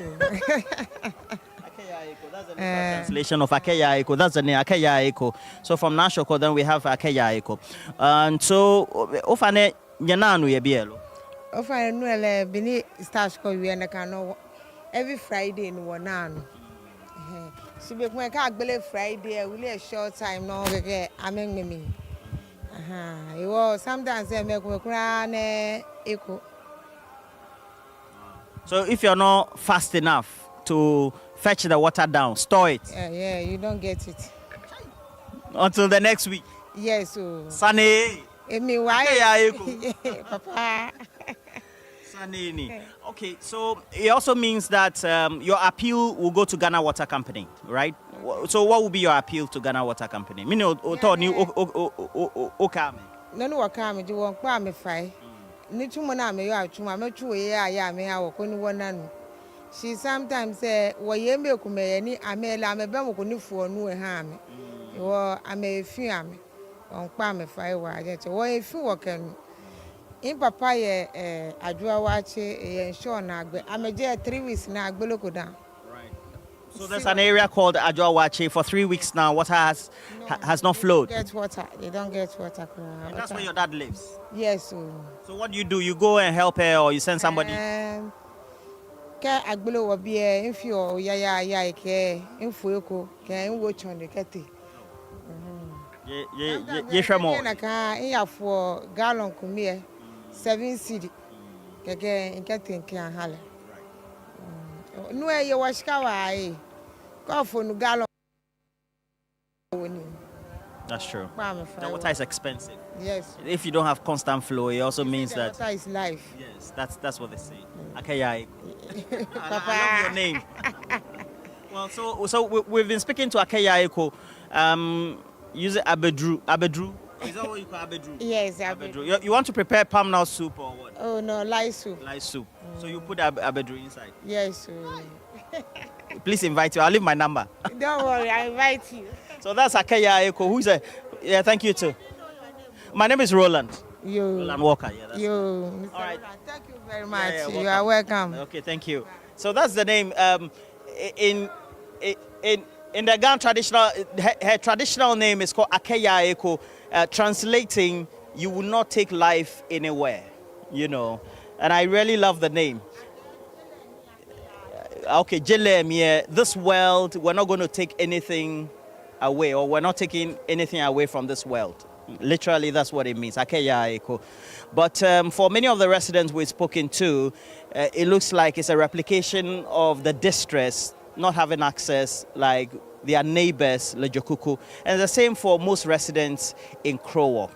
Well, the water situation is still inundating them. They would want better access than they're having now, once a week flows, and they would want all of it to be restored like it used to be before October last year. That'll be 2025. Now back to the studio.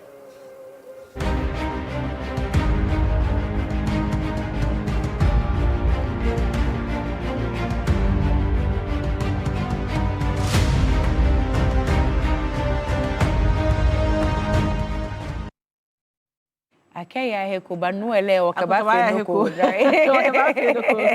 I love her name though. Yeah, Akeyai Eko, right. Yeah. Anyway, let's get into birthdays quickly before we say goodbye on today's show. Happy birthday going out to William Mesiedu, head Onua News. Willie, happy birthday to you. Moving on to celebrate Maimuna Kasi. You are... resident ballet dancer. Special gift from the Almighty Allah. God bless you. All right. And then Kofi Ochere Dako, KOD, Ghana's KOD, Director of Diaspora Affairs at the Office of the President. God bless you so much, KOD. Let's also celebrate Jason Eninfo. May God's love and blessings light your path and guide your steps. Moving on to Naomi Bronija. Happy birthday, beautiful. Pavati Sewa Akoto Chei. Is that correct? Of Mark Ghana is from your loved ones. Okay. Mrs. Lydia Yeboa Amayao. Happy birthday. Rolex Agbe Miheso. I think Roland mentioned this in the morning. Miheso. Miheso. Anglon constituency. Yeah, Agbe Miheso. Anglon constituency. Happy birthday to you, sir. And then moving on to Mrs. Susanna Saki Apia Medina. Happy birthdays from your husband, Joe Apia. And also from Mr. Soa. Let's bring it back. This is a special one for us. Oh, okay. Our mommy is 69 years old. Yes. All right. That's our mommy. She's 69 years old. It's a special one for Mr. Soa here at TV3, especially going out to you, mommy. Happy birthday. Okay. Frederick Owusukumi, it's from your friends and your family. Savior Selassie Amenyeji, happy birthdays from Delight here in Accra. Amma Nyamewa, happy birthdays from all your loved ones. Happy birthday, darling. And then moving on to celebrate Clara Sanusi. Best wishes in all your endeavors. Happy birthday, Clara. And Joyce Nana Oyebremang is from your sister Rita Nana Amma. Happy birthday. Abraham Ameyao, enjoy your new chapter in life. Is from Owoski. JC from Poma, it's from Johnson of APL. Happy birthday. Vivian MFA Mensa, Volta Regional Office Hall, it's from Joanne. Ethan Eko Shurabua Sechi. Wow. Happy birthday to you, cute one. Is from your grandparents and your siblings. Emmanuel Nyame Adom Apiano. Yeah, happy birthday to you. Patrick of NAP Ashanti Region, coordinator, cheers to greatness from Samira. All right. Is that the last one, guys? All right. Special one going out to my dad as well. Happy birthday. We've done me here, so we have done me here. So yes, we have Anglo Constituency Chairman NDC. Yes, Honorable Miheso. Happy birthday. Miheso. And to my dad as well, Emmanuel Okanse. Daddy-o, I will attack you more. I will attack you more. Enjoy your day. All right. All right, but we still need you to know that our water campaign is ongoing. Continues tomorrow. Yes, water is a very basic need, and we will do all that we can as a media organization to ensure that we hold those who are accountable to us to bring us potable water through our taps. We've been hearing from the Ghana Water Company and also from residents from various communities in Teshin. Today we've heard from Nungwa. We will be coming to your community if you are facing water crisis too. So let us know where you are under our Facebook feed, and we'll visit you soon. All right. Thank you so much for watching our show today. This has been TV3 Newday.